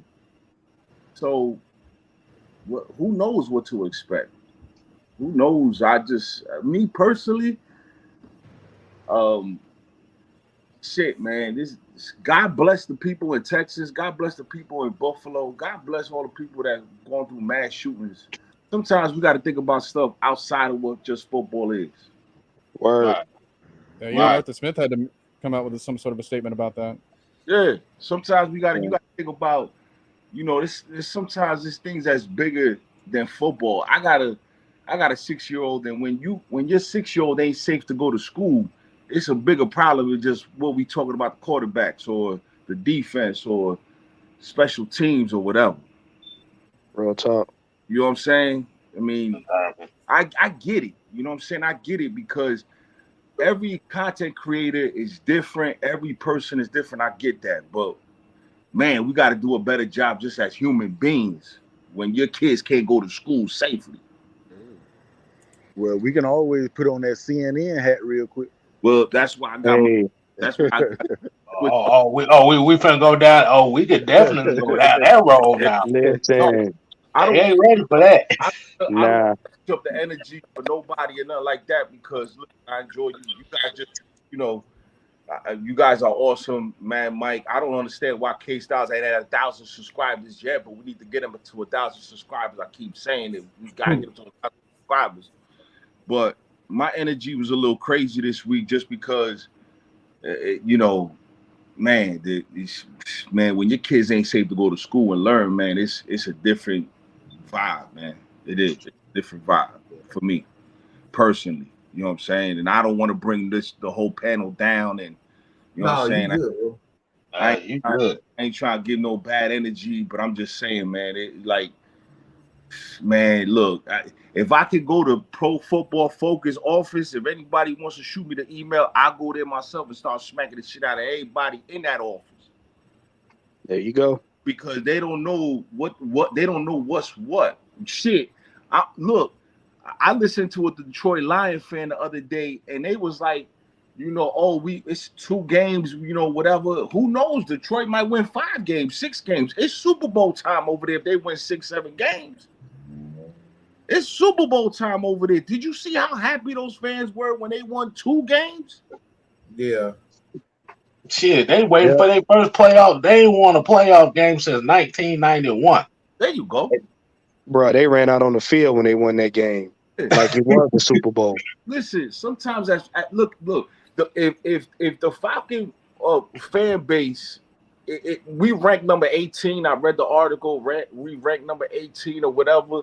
I mean, is it that bad? There's other organizations that have to do so much more work than what we have to do. And me following the Falcon fan, just the Instagram page, it's a lot of good energy coming off that practice field, man. They're having fun. Those young players are having fun. They have a brand new energy. It's like it feels like a black cloud has been lifted off that practice field. If y'all see the reels. Yeah, it's incredible how the energy within the building has just been supremely uplifted, and yet people are still really hesitant to talk anything good about this team. I mean, you want to talk about the player, like the power rankings and whatnot. Peter King the other day, who's like been analyzing all that kind of stuff for like 55 years or so, he put out a power ranking that has us ranked 30th, underneath the Jaguars. Nothing but clowns, because you got the fan base that hasn't moved on, and the team has moved on, and that's the problem. They still sitting back there in the Vick era, mad about the dogfight, and here we are in a new era, building a team that's going to change the culture, and that's the problem. Everybody's stuck where they want to be stuck at, and everybody want to be right about the Falcons at the time that they were at. They ain't paying nothing. They not gonna pay attention to this team until they see we in the playoffs. And another half gonna still say, well, y'all ain't gonna make it to the Super Bowl. They ain't worried about this. They worried about the team when Vick was on it. Trust me. And you know what? I'm gonna have to Big Sam piggyback a on little here. bit. I'm gonna have to piggyback a little bit off of that with it. You know, I can't speak for everybody, but when you look at it, we've experienced a lot of letdown and disappointment. And that comes up to a point where you now have to show and prove. It's like with anything. You know what I'm saying? You've experienced something, you got your hopes up, and then you get let down by a bad decision or a player that's not playing good, you keep him on the field. Or So I think when you got that negative, I think when you get the fan base is not really sure yet, it's just because they've been through so much of the I'm with you, and then it lets down. So I think it's not that a lot of fans are just negative. I think they just need to see it first, like consistently. That's how I look at it. Yeah, but you gotta look. You gotta look at reality too, because somebody can show you that things are changing, and if your mindset is that this team is gonna be what it is, or it's always you got the mindset it's always gonna let you down. This team could win 10 Super Bowls, and you still gonna be like, but y'all didn't win 11. No, see, I don't think people would do that. Let's take Trey Young and James Harden as a comparison real quick. Right now, when you put James Harden in the playoffs, we know if there's a game 7 or a clinching game, we know he can't hold water. We know he gonna drop it. You feel like if you put Trey in a situation in his young career, or what you've seen so far, he gonna come through in them crunch times. So it's about what have I seen you do? That's what I'm gonna believe. And I call bullshit on that because we seen Matt Ryan do that shit for fucking 14 fucking years. Now look, we still up here talking about what the fuck he can't do. Now let me tell you with the Matt Ryan thing real quick. Let me tell you, this is my opinion with it. I haven't heard too many people say this opinion on Matt. The one thing about Matt Ryan, I don't think it was his fault that he gets the hate. It's the organization fault that he gets the hate. And the reason why is because when you get a top quarterback come in, it's something called expectations. Matt Ryan was the only quarterback that I feel this organization didn't put a major football expectation on him. They put one expectation on him. Man, what the fuck are you talking about? No, hold on. This is the one expectation they put on him. Let him finish the point, Mike. Let him finish the point, Mike. Go ahead. Let him get away with that bullshit. How the hell an organization gonna put a fucking expectation on the quarterback? That's the reason why they draft you. One expectation that the Falcons organization put on Matt Ryan is don't be Michael Vick. And that is don't be Michael Vick. They shouldn't have did that. Expectations on him should have been, are you gonna lead this team to that next level? That was never placed on him. Mike, let me say something real quick. No, Mike, I'm sorry. Let me just. I can't let K-Styles let Mike get it over. I can't let that go, K-Style. I cannot let that go. I apologize. No, because this is the reason why. This is the reason why, Wolf. This is the reason why. The reason why any organization, when we talk about organizations, what they do, they bring you in to be a piece of the puzzle. No organization is saying we're gonna bring you in so you're going to be the end all be all. Nobody ever does that. And whoever puts the team together, nobody ever say, this guy is going to give us 5 Super Bowls, 5 championships. He's a piece of a puzzle. So there would never, any organization would ever do some stuff like that and say, all right, this guy's going to get us over. You don't put an expectation on a team sport. This is not tennis. Okay? Yeah. This ain't tennis. So you telling me work. You telling me that's real quick. You telling me that? Well, go ahead, bro. I apologize, everybody, but I just want to address not you, man, like the guy that just speaking. Listen, the apology is never bigger than the disrespect. When we disrespect the player, we never apologize when we wrong. You never hear the experts apologize when they wrong about certain things. But the disrespect is always bigger. The disrespect is always bigger. And okay, you've been through a lot as a Falcon fan. Shit, I've been through a lot as a Falcon fan. There's probably a dude that's in his 60s, 70s that been through way more as a Falcon fan. 53. Sam. Right. You know what I'm saying? There's probably I have seen June Jones to now. Right. There's probably way more people that's been through so much more as Falcon fans. You know what I'm saying? But the apology is never bigger than the disrespect, bro. There's always disrespect, but there's never the apology. This is what I'm saying. When you look at their energy right now, their energy is fucking great. Their energy is great right now. They having fun out there. Yeah, it look like they flying around. They're having fun with it. And like I said, I think some people are waiting to see what is it going to produce. Okay. So my man Matt Ryan, that's a Hall of Famer, baby. The Deuce El Capitan, that's Hall of Famer, baby. That's a check. That's a check. Yeah, you know what I'm saying? I believe Matt Ryan is a Hall of Famer.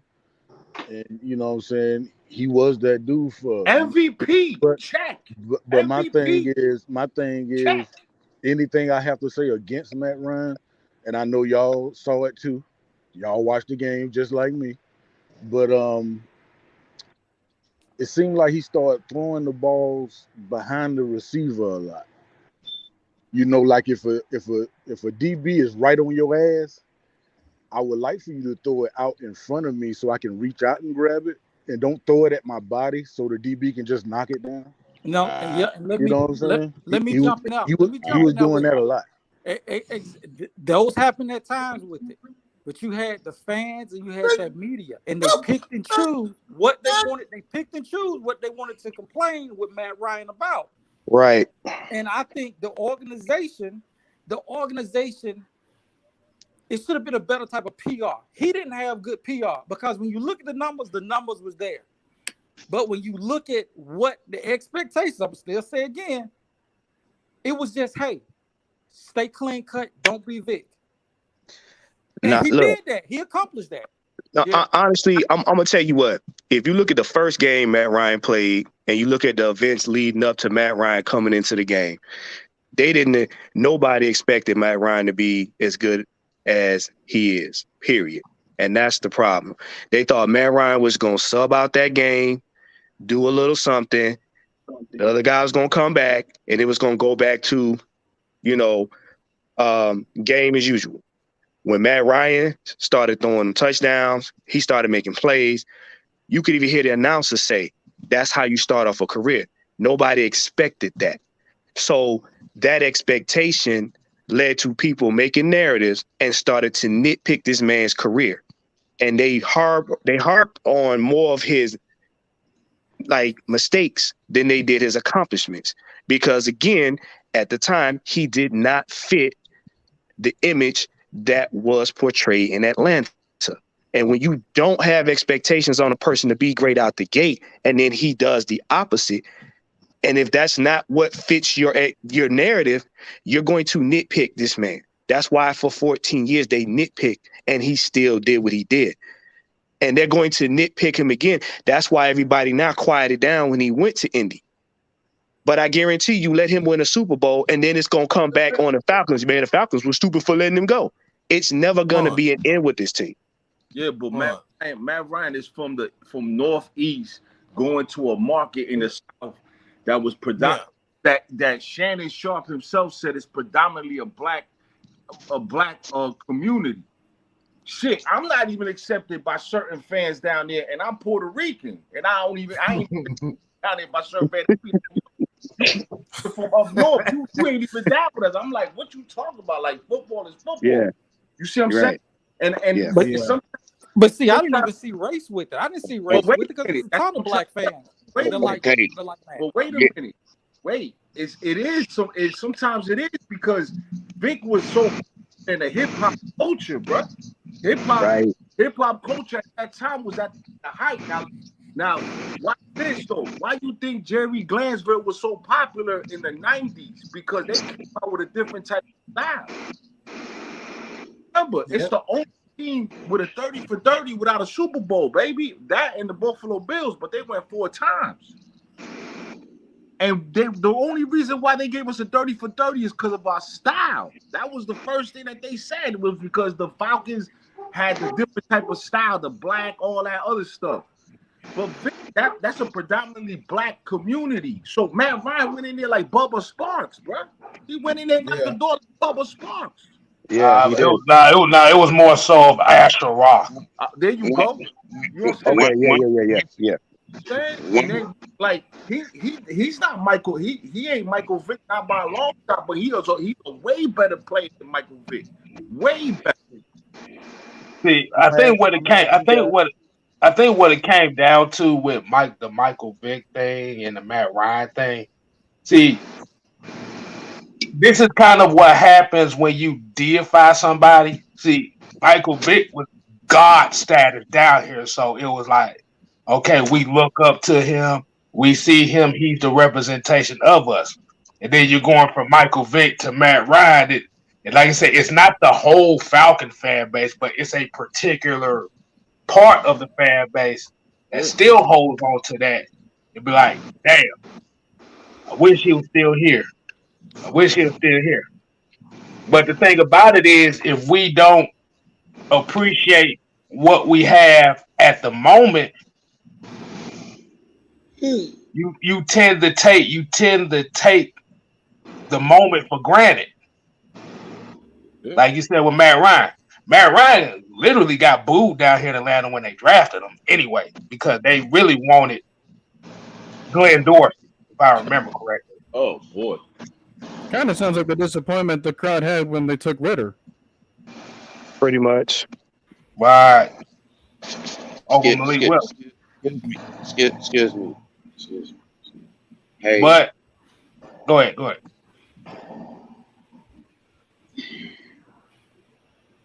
It is the elephant in the room, and it is always has been.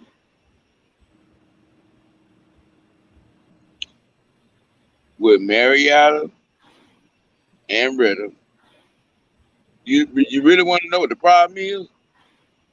They was expecting James Evans, and they got 2 Michael Evans. Well, there you have it.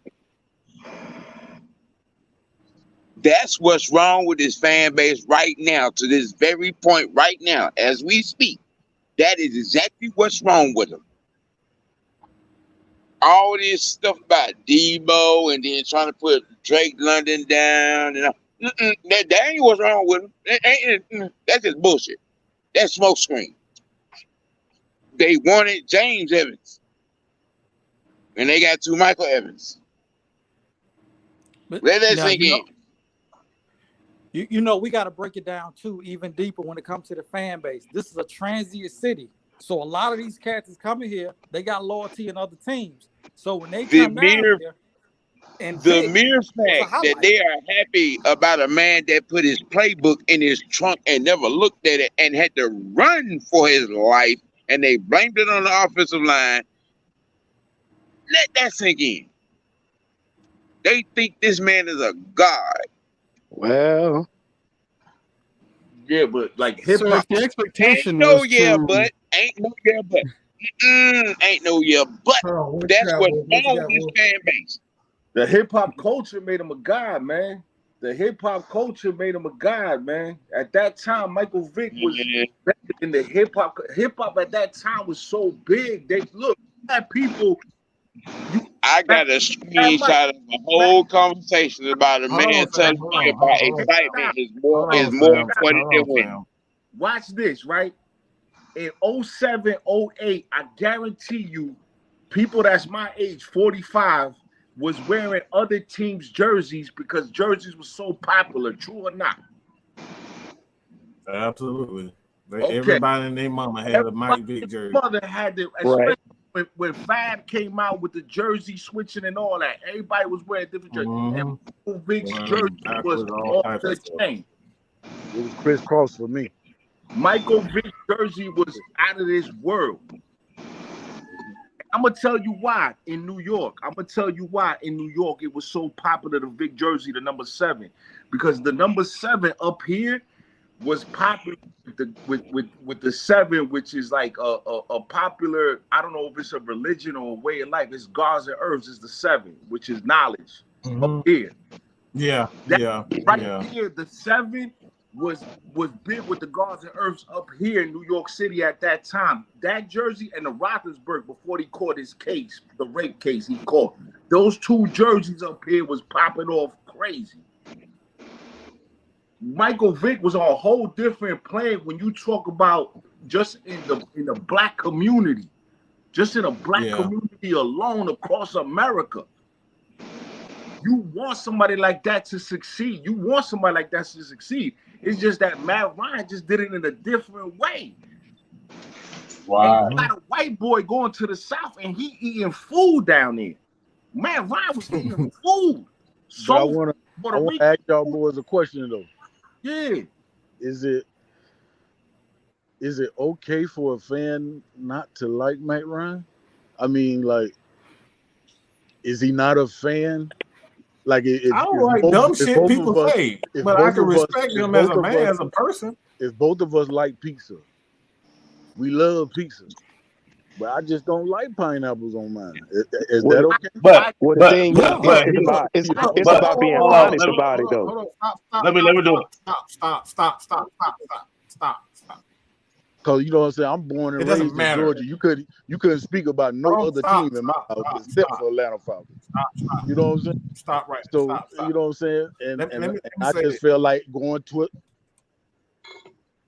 Hold on, chill. Hold on. Stop. Let me ask you throwing the ball behind the players. Let me say this. To you. All right. Everybody know how I feel about LeBron. All right. No, they not. Everybody know how I feel about LeBron, right? Mm-hmm. Yeah. But when we talk about me saying to myself, all right, I'm an Atlanta Falcons fan. I'm an Atlanta Braves fan. I'm a Georgia Bulldogs fan. I'm a Georgia Tech fan. I'm Atlanta. I'm Georgia through and through. I'm going to support my team through and through. But if LeBron decided that he wanted to say, you know what, I want to help trade, I want to help bring Georgia, because these people in Georgia have been suffering for about 40 years, man. You think I'm going to say, nah, LeBron, I'm good on that? No. Hell no, because I know what the type of fucking player that LeBron is. At the end of the day, it's about what he does on the court. It's about what he does on the fucking field. I don't have to like you, but if you're willing to come in and step in and help get us a motherfucking championship, I don't give a damn about what you like. I don't give a damn about what he likes and we like. Can you play ball for me? Are you going to be down for the cause? Are you going to help come in and mentor these kids? Are you going to sit up there and help the coach stay in after practice and continue to work on your craft? That's what the fuck I'm worried about. People so worried about who the fuck you like. Everybody want to like everybody. I don't give a damn about none of that. If you cannot help me win championships, I don't fucking want you. Period.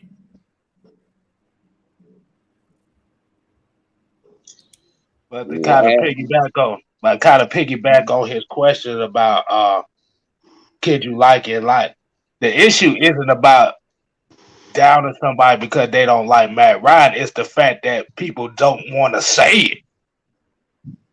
Where you kind of tiptoe around it, where it'd be like, well, he fucking the owner's daughter, or he's privileged. Instead of just saying, okay, he's not my cup of tea. That's fine. Right. But don't tiptoe around it and act like you don't want to say you don't like Matt Ryan, but then you coming up with all this other stuff around it that don't make no goddamn sense instead of just getting to the point. Because most people don't like Matt Ryan, and instead of them being honest, they'll try to say he don't have stats, or say he can't do this, or say he doesn't have the ability, and they'll focus on his faults. Like I said, if you don't like him, just say you don't like him. It's a lot of quarterbacks in the NFL I don't like, but I'd never take their accomplishments away from them to justify why I don't like them. Because he wanted to come here and help win us a championship. Sign me up for Tom Brady. Sign me up for Drew Brees. If they want to come here and help. Look, people. There you go. It's all about your feelings. I don't give a damn about your feelings. I don't give a damn about my feelings. Can we put the team together that's gonna win? That's what that was the focus should be. And then about making money. I don't give a damn if we work together, if we work well together, we have a chemistry. We said this about Gene Wilder and Richard Pryor. They couldn't stand each other. They could not stand each other. But when they got on the camera, they were magic. They couldn't stand each other off the damn. They couldn't stand each other. Matt Ryan. I love Matt Ryan. I will support Matt Ryan. I will, man, Matt Ryan. No, there's no other Falcon quarterback that's come close to what number 2 has done, El Capitán de lo Mas. And if, like I said before, if there's anybody who's 70 years and older that wants to educate me on the Falcons in the 70s and the 60s, and if those quarterbacks are better than Matt Ryan, educate me. Because Matt Ryan, every time number 2 put on that goddamn jersey, we had a chance to win. Oh my God, he's just laid it out for me. Can I have it now? I care about. Oh my God, he just laid it out for me. Can I have it now? Can I have it now? I don't give a fuck about no Tony Gonzalez. I don't give a fuck about nothing, because I don't give a fuck about none of those players, because none of those players ain't make a fucking difference like number 2 did on Sundays. Bruh. The Wolf. So I don't give a fuck. It's the difference between being Ric Flair and having flair. I said that before. Son. It's a big difference between being Flair and having. It's a difference. It's a big difference when you talk about the Road Warriors and you talking about demolition. It's a big difference when you talk about Mike Tyson and then you bring in the real deal Holyfield. Don't let me start getting crazy up in here, because I want this whole house up, man. I'm trying. Well, you got Sam over there sweating, man. I ain't seen look. I ain't seen Sam this goddamn quiet in a while, boy. Yeah, you done hit some real shit over there. Sam about to get up and start dancing. Yo, number 2. That's all I gotta say. Number 2, and I don't care now. I can accept Mariota. I can accept Ritter. Shit. Right. I can accept Baker Mayfield if he gonna give us a chance to win. It's all about acceptance. But again, do you not like Matt Ryan because he is white in a black community? Is that it? Is we getting DNA? Is we going? Noah, what you got? Noah. So what you got, Noah? Well, it doesn't matter, but it's okay. Okay, then Sam just left. Anyways, I was about to head out, but I just want to say, well, question. Link still works, right? Link in the chat. It's still up and running. It's still available for everyone to see. Yes, sir. Yes, sir. Okay. I'm just gonna throw this comment out here, and I'll let you guys go. All right. See you guys. Maybe take the really. Everything, I'm gonna work this out, is available to you at your leisure. And of course, if you want to come in here, you can come get this talk. But I had to go. I have to That's only gonna be. I was only on here because of what happened at the beginning. So let you guys have it. Take care, everyone, and I'll try to see you guys next week. All right, Noah. Professor, really? Thank you, sir. I have reservations on this name. I'm just gonna say that. Crap, whatever. Yeah.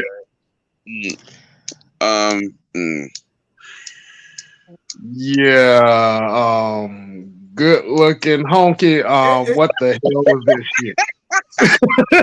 What the hell is you talking about? Damn it, I'ma say it. Shit, he put his name out there like, really? He said, I don't know if Lexington still start out as a quarterback for the Falcons, he'd be better than Matt. Well, you don't get your goof ass on somewhere with that shit. I've seen this.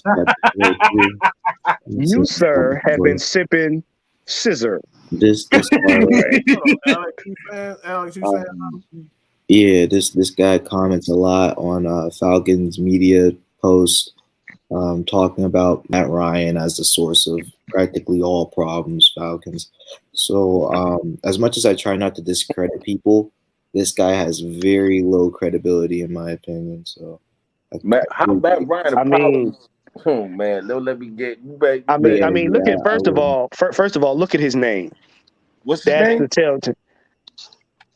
Good looking honky. No, you know what? I'm not gonna go there. I'm not gonna go there. Whoever it is, I've been raised better than this. I've been. Come over to my section. I'll give you all the smoke you want. Every type of low. Send the wolf pack after him. Just send the wolf pack after him. Right? If you want any type of smoke, please, because let me tell you something, bro. Number 2 was the reason why we had a chance to win for 14 years, bro. The fact. It's a fact of life. Like that's a fact of life. Like the fat chick on the facts of life, and like Tootie on the facts of life. That's it. Hey, I got a question for everybody. Oh my god. Okay, how do you think it would have been if the Falcons would have been going down the same road as the Lions, as far as the lack of winning? Bro, they would have burned this city to the ground. and Mercedes-Benz Stadium would have never got built. Mercedes-Benz Stadium would have never got built. The Georgia Dome would have just been an arena without a top. Yeah. Man. I'm gonna tell you something, and y'all better mark it down. Oh Lord. Because when he brings his ass back here to play that game, and it's gonna be here. I'm not gonna do that. I resent that. I want to beat his fucking ass. I want to beat Matt Ryan's ass.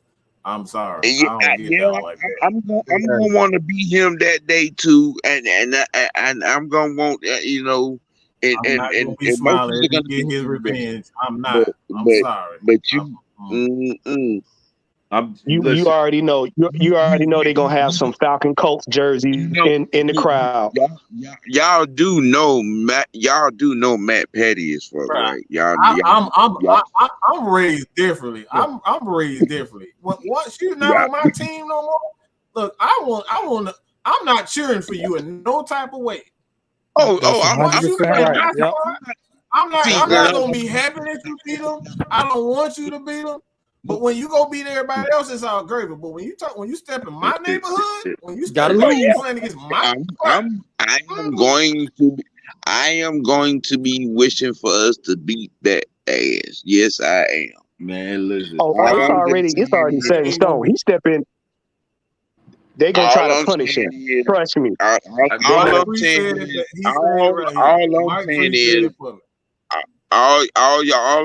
is y'all do know Matt Petty is for. Yeah. I'm petty too. I ain't trying to hear that, bro. Look. I'm about to say he come down to this dome as a Colt. We spanking that ass. I don't give a fuck how petty he get. That's gonna be the first game in Atlanta Falcons history that everybody show up. I'm on that train too. You ain't gonna even be able to get tickets for that game. I am on that. I am just trying to give the antidote, just so nobody will be jumping off a cliff No. when that's Hey, happening. OG, when it's Bruh. all said and done, that Hall of Fame gonna have a Falcon on it though. Right? Right. It is. Yeah. It don't It matter. is.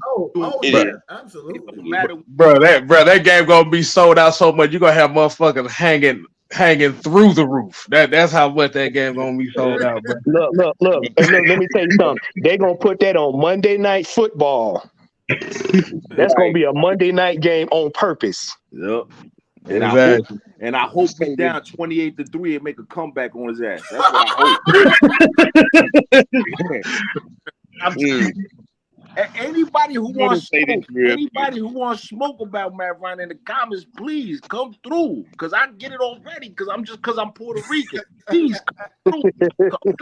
Hey man, if you want to do something safe, don't do that. Listen, I want all smoke. Any smoke about Matt Ryan, I take it. If you ain't prepared, don't do that. Don't do that. Any smoke. Don't do that. Y'all crazy in here. We about to be look, they come on, we about to be a 4-hour show. So I can see how they go right now. Look. Just as long as your ass don't talk about Stetson Bennett, we good. Oh my God, please don't say that name, though. Hey, look. Hey, you motherfucking mute me, boy. We in this shit now, goddamn it. We good. But wait. Look. You see, Mike ain't said too much, but look, when he get quiet, you already know what time it is. Mm-hmm. Yeah, look, I'm about to say this. I'm about to say this Fenario's looking fool over here muting me now.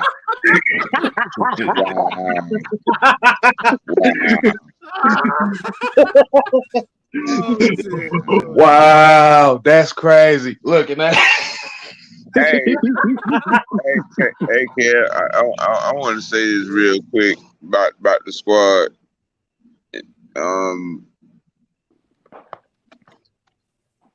Okay, let's kind of get everybody last talk because we want to. I want to be able to put this on podcast, a Spotify podcast, so everybody can get some shine. So want everybody have their last take. So yeah, we can't do 3 hours. I don't think people want to hear a 3-hour podcast on Spotify unless y'all want it. Yeah, well, it's hard to get people to listen. They do it. They do it. Yeah, but that be on that ratchet shit. Everybody listen to 3 hours. Yelling at it. This is different. Our ratchetness is informative. See, that is a difference. Our ratchetness makes us come off as fucking insane over here. But we deal with that. Probably get that 3-hour show when it's us versus the Saints game. That's probably when you're gonna hear all of that stuff. All right, real talk though. People got to recognize what the situation is. Okay, this is Alex Smith and Mahomes from the year before they drafted him to the year that they drafted him to the year after, and that's what this setup is. People, you have to recognize from last year to this year. If you're sitting around talking about, oh, we're only going to win 2 games, we're only going to win 4 games, then you don't know coaching. Now, I've always hated homework. Forever I've hated homework, but Matt Mike gave me some homework a long time ago. And I went down that rabbit hole about this man, Arthur Smith, and y'all better get on board and you're gonna miss it. This is old school at its finest. We're gonna build this through the draft and we're gonna win this way. This is the 70s Steelers. This is the 70s, 80s Cowboys. This is the 80s, late 80s, 90s 49ers. This is what y'all watching this man do. And I ain't predicting shit. I'm just telling you the style of and the concept and the philosophy is what I'm talking about. Yeah. You spend too much time sitting around looking for something to complain about, you're gonna miss it. Talk to him, OG. Talk to him like they DMX. Talk.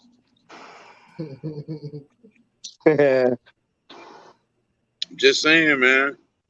I've seen this team. I've seen this team. I saw June Jones play quarterback for this team. I saw Steve Barkowski. I saw Chris Miller. I've seen every quarterback from then, from 1978 to now.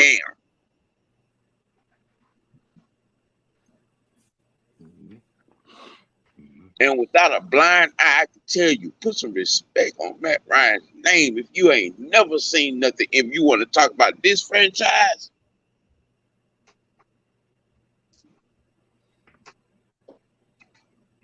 and if all you concerned about is excitement,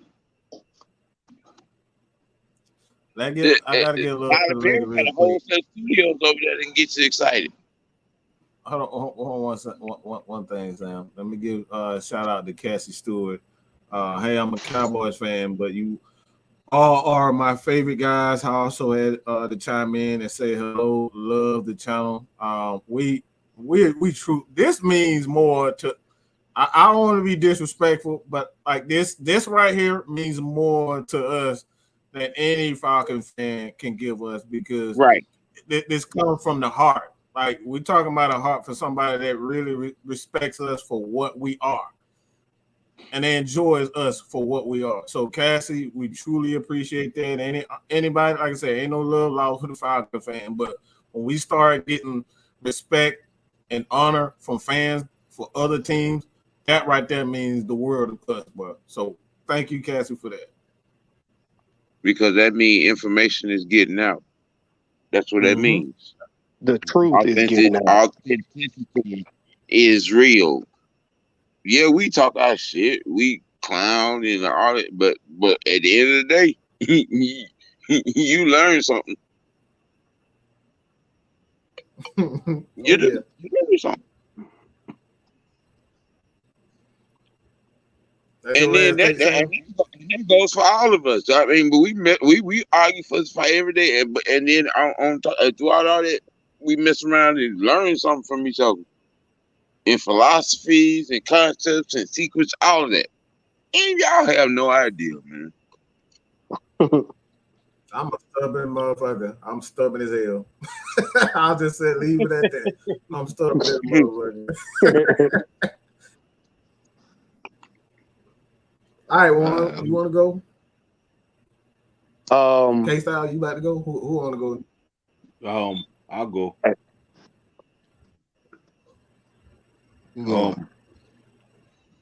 I appreciate Matt, Mike, AFN family, always K Styles. We gotta get you to 1,000 subs. Thank you for having me on your platform. As always, the Wolf love to everybody out there, definitely doing their thing. Let's try to process this season slowly. Let's get that good energy. I've been looking at the Falcon reels. They've been real positive, real great. They got some great spirit. I feel great. And I just want to be able to process this season. I think we're going to surprise a lot of people. Like I said before, the apology got to be bigger than disrespect. So if we win 9 games, 7 games, there better be a line of people to apologize to this fan base. So all I'm saying, everybody be a line of people. Okay, so thank you so much, guys. Thank you so much. I love what you guys do, and to reach out to other fan bases, that's what we're here to do, is to interact with other fan bases and grow as a football and a sports community. And that's awesome. And you guys are doing that, and I'm just following suit, man. Thank you all the time for having me on your show, man. Thank you. Hey man, it's all love around here, man. Yo, salute, man. Salute to you guys, man. Hey, thank you. Just trying to be informative. Can I get a link to your channel? Oh, yeah, sure, definitely. I'll I'll send it to you. I'll send it to you. Thank you, man. And before I go, I definitely want to say the sentiment is exactly. This is a good platform. I love the show. Since I started watching it, I love both of these guys on there with it. I think y'all got great content, and I'm glad that the show continues to keep growing. It's a fantastic show. We may disagree on certain things, but the main thing is the success of this channel. So I'm real good to see that y'all continue to keep getting your followings. And if y'all need a car, you come over to Smart Ride and get your car. I was waiting for her to plug that. Hey, look, man. I'm gonna go next, man, because Smart Ride, me and Smart Ride go at it all the goddamn time, but all the time. But at the end of the day, we finally got him to come on and talk with us. So this was definitely good. Bro, that's all we be wanting. I'm not gonna be. I don't know. Look, we the type of people we ain't gonna let bullshit ride. That's just how it goes. We hear some bullshit. We gonna call that shit out. I ain't gonna sit back and like, I wish I would have said something. We gonna say it. Even if we don't agree or disagree, we're not gonna let stuff ride. And that's what sports is about, man. Exactly. But the thing about it is, even if you have a difference of opinion, if you can't talk it out, then what's the point of making the opinion if you're not gonna listen to somebody else's way of thinking? But I'm gonna leave off with this, man. Like you said, going back to what Los was talking about, Wolf was talking about earlier about the shooting and the kids and stuff like this, man. Hey, man, we all got one life to live, man. I mean, we got to enjoy every day we got. Like you said, we talk football here. We have fun. Just like you said, just talking sport. This is kind of like a safe haven for all of us until we get off of here and we got to face the real world and knowing that any day, any one of us can get taken out. So I always say I appreciate talking to everybody. I appreciate everybody tuning in. I definitely appreciate everybody that's helped not only just me along the way on this tube space, but then helped everybody else. Like you said, Los Falcon down here, Devontae, Sam over here. Like I said, AFN, Maggie, all us. Like I said, we like what they say, drumline, one band, one sound. That's what the sports community needs. And it has to have different opinions, because if everybody has the same opinion, then the shit is not fun to look at. Everybody's got to disagree. Right. Mm-hmm. Well, but I'm in a whole group of nothing but Bulldogs fans, and I'm the only Georgia Tech yellow jacket. You can tell, yeah. If y'all telling me that some of y'all don't like the fact they ain't made the playoffs in 4 years, try being a fan of a college that nobody respects. Okay. Let's be honest. But for real, like Waffle House coach. Exactly. Waffle House coach, boy, we do taxes over there. We goddamn build buildings. Hell, we might motherfucker computer hack your asses over there, boy. That's the school of the north. But for real though, like you said, man, just appreciate everybody that you're around. Everybody's around you for a reason. Good, bad, ugly. You learn life. So once again, appreciate everybody, man. And I'm gonna hit this this Magic Johnson pass over to whoever wants it next. Yeah, I'll go. I just want to say, man, first of all, appreciate you guys for having me on. I love the show. I'm always learning. But what we got to understand is this. We ain't the 90s Falcons no more. We ain't the 20s. We ain't the 2000s. We ain't the 2010s no more. We 2022. We are a different culture. And culture shock piss off everybody. And it's supposed to. We're about to get back to the gridiron, real football. Not this flashy, prissy, tippy-toe, twerking type stuff that people been used to. Real, hard-nosed, hitting football. and we're trying to build something that's sustainable. Like y'all just said, half of the players that was in the Dimitrov era are almost gone. We trying to have players from our team, from these classes, get into the Hall of Fame. So let's get behind our team. Let's be positive, and let's see these Falcons win the way we know they can. That's my piece. So it's gonna be no more hot girl summer Falcons. No more Hopefully. slut walk defense. No more throw that ass in the circle. No more of that. No more, boy. Y'all. No more discoing on the No more, 20-yard no line. more. No more. Exactly. Don't drop that thumper down. Yeah, Exactly. ain't no more. Ain't no more bend it over and bust it open. That's over with. It's gonna be somebody's gonna get their ass kicked. That's the Falcons we gonna get now.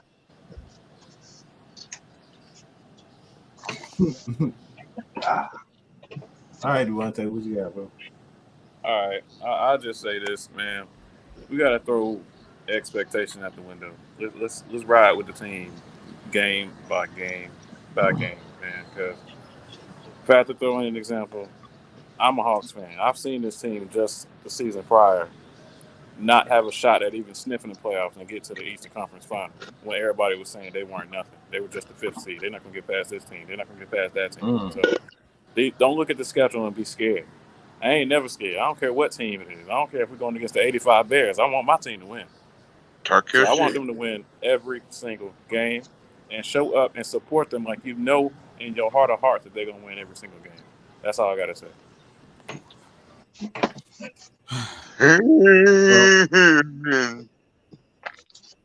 I want to end with this, just a little, kind of expand on what Wolf was saying, in K Styles is that got to get back to a culture where we're paying close attention to our kids, man. My best friend was murdered, okay? Shot in the back of the head, cold blood, for another, by another young kid.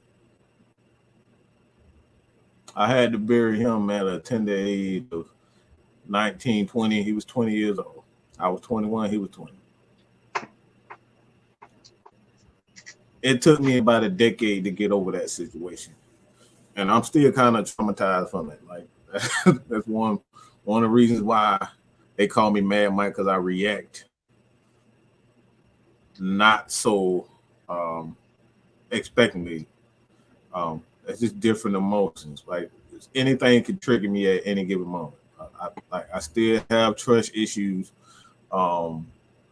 with just people. I don't make friends easily.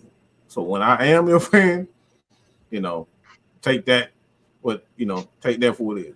I don't like getting to know new people. I don't fuck with new people. But the people that's close to me, they know I go hard for them. Why am I saying that? Because we talking about it again. I know this kid was an absolute monster for what he did to those children, but that was a direct correlation to what he does not have at home. You don't have to have a blood father, a blood mother. If we just take the time to look at a kid when he's sitting on the curb crying, or he walking in the streets, because these kids give you, there's a lot of warning signs that come. When he stay in the house all day, just play video games, those are warning signs. Nobody can tell me that this kid who decided to do what he did to those children at the elementary school, that he did not have warning signs, and that he didn't have a good bone in his body.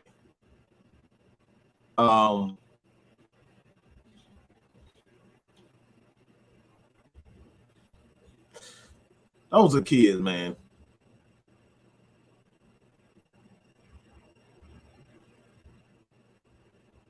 Kids. And we got these politicians They didn't give a fuck.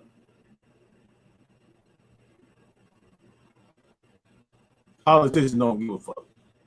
So we all are here making these excuses about gun laws and this. How about you sit next to that kid, give him a hug, give him some advice? Because again, we all can make a difference.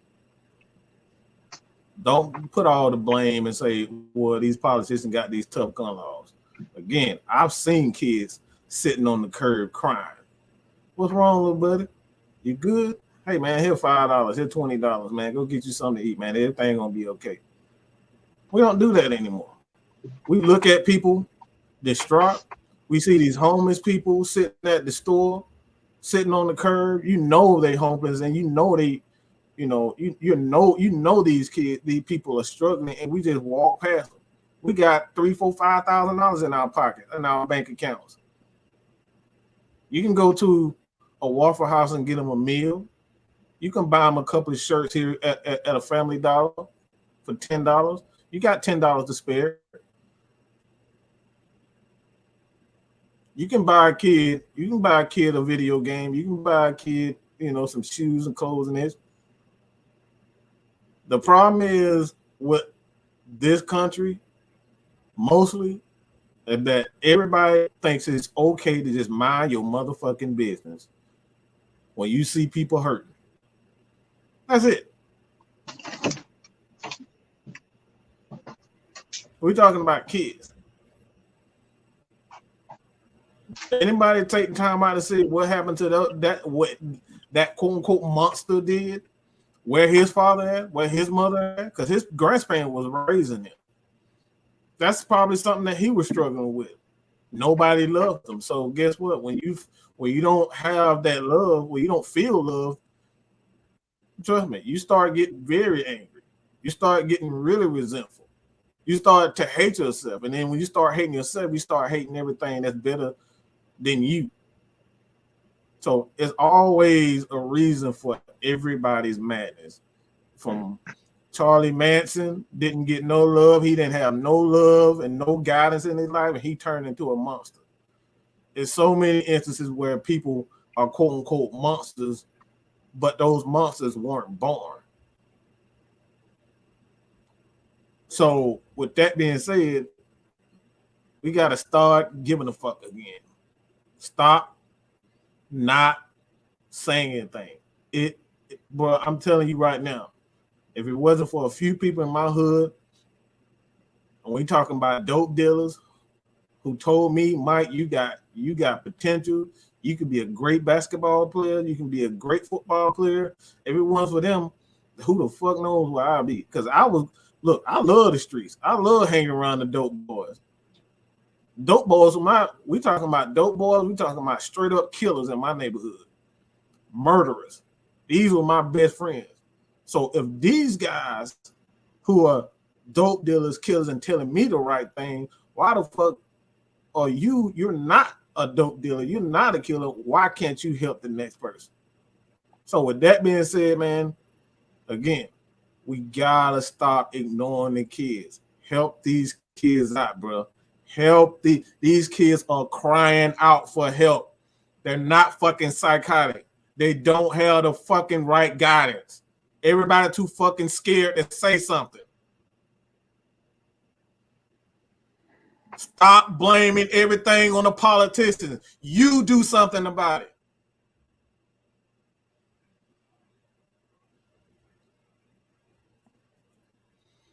So, K-Star, you want to kind of end it with that, close us out a little bit. All right, man. I would close us out the right way, but StreamYard was fucking with my music, so y'all not gonna get the Quiet Storm outro like I normally do now. So until next time, we definitely appreciate y'all. Continue to support everybody, but we ain't here to play. We here to stay. Oh yeah. You ain't gotta go home. No. But you gotta get the hell up out of here.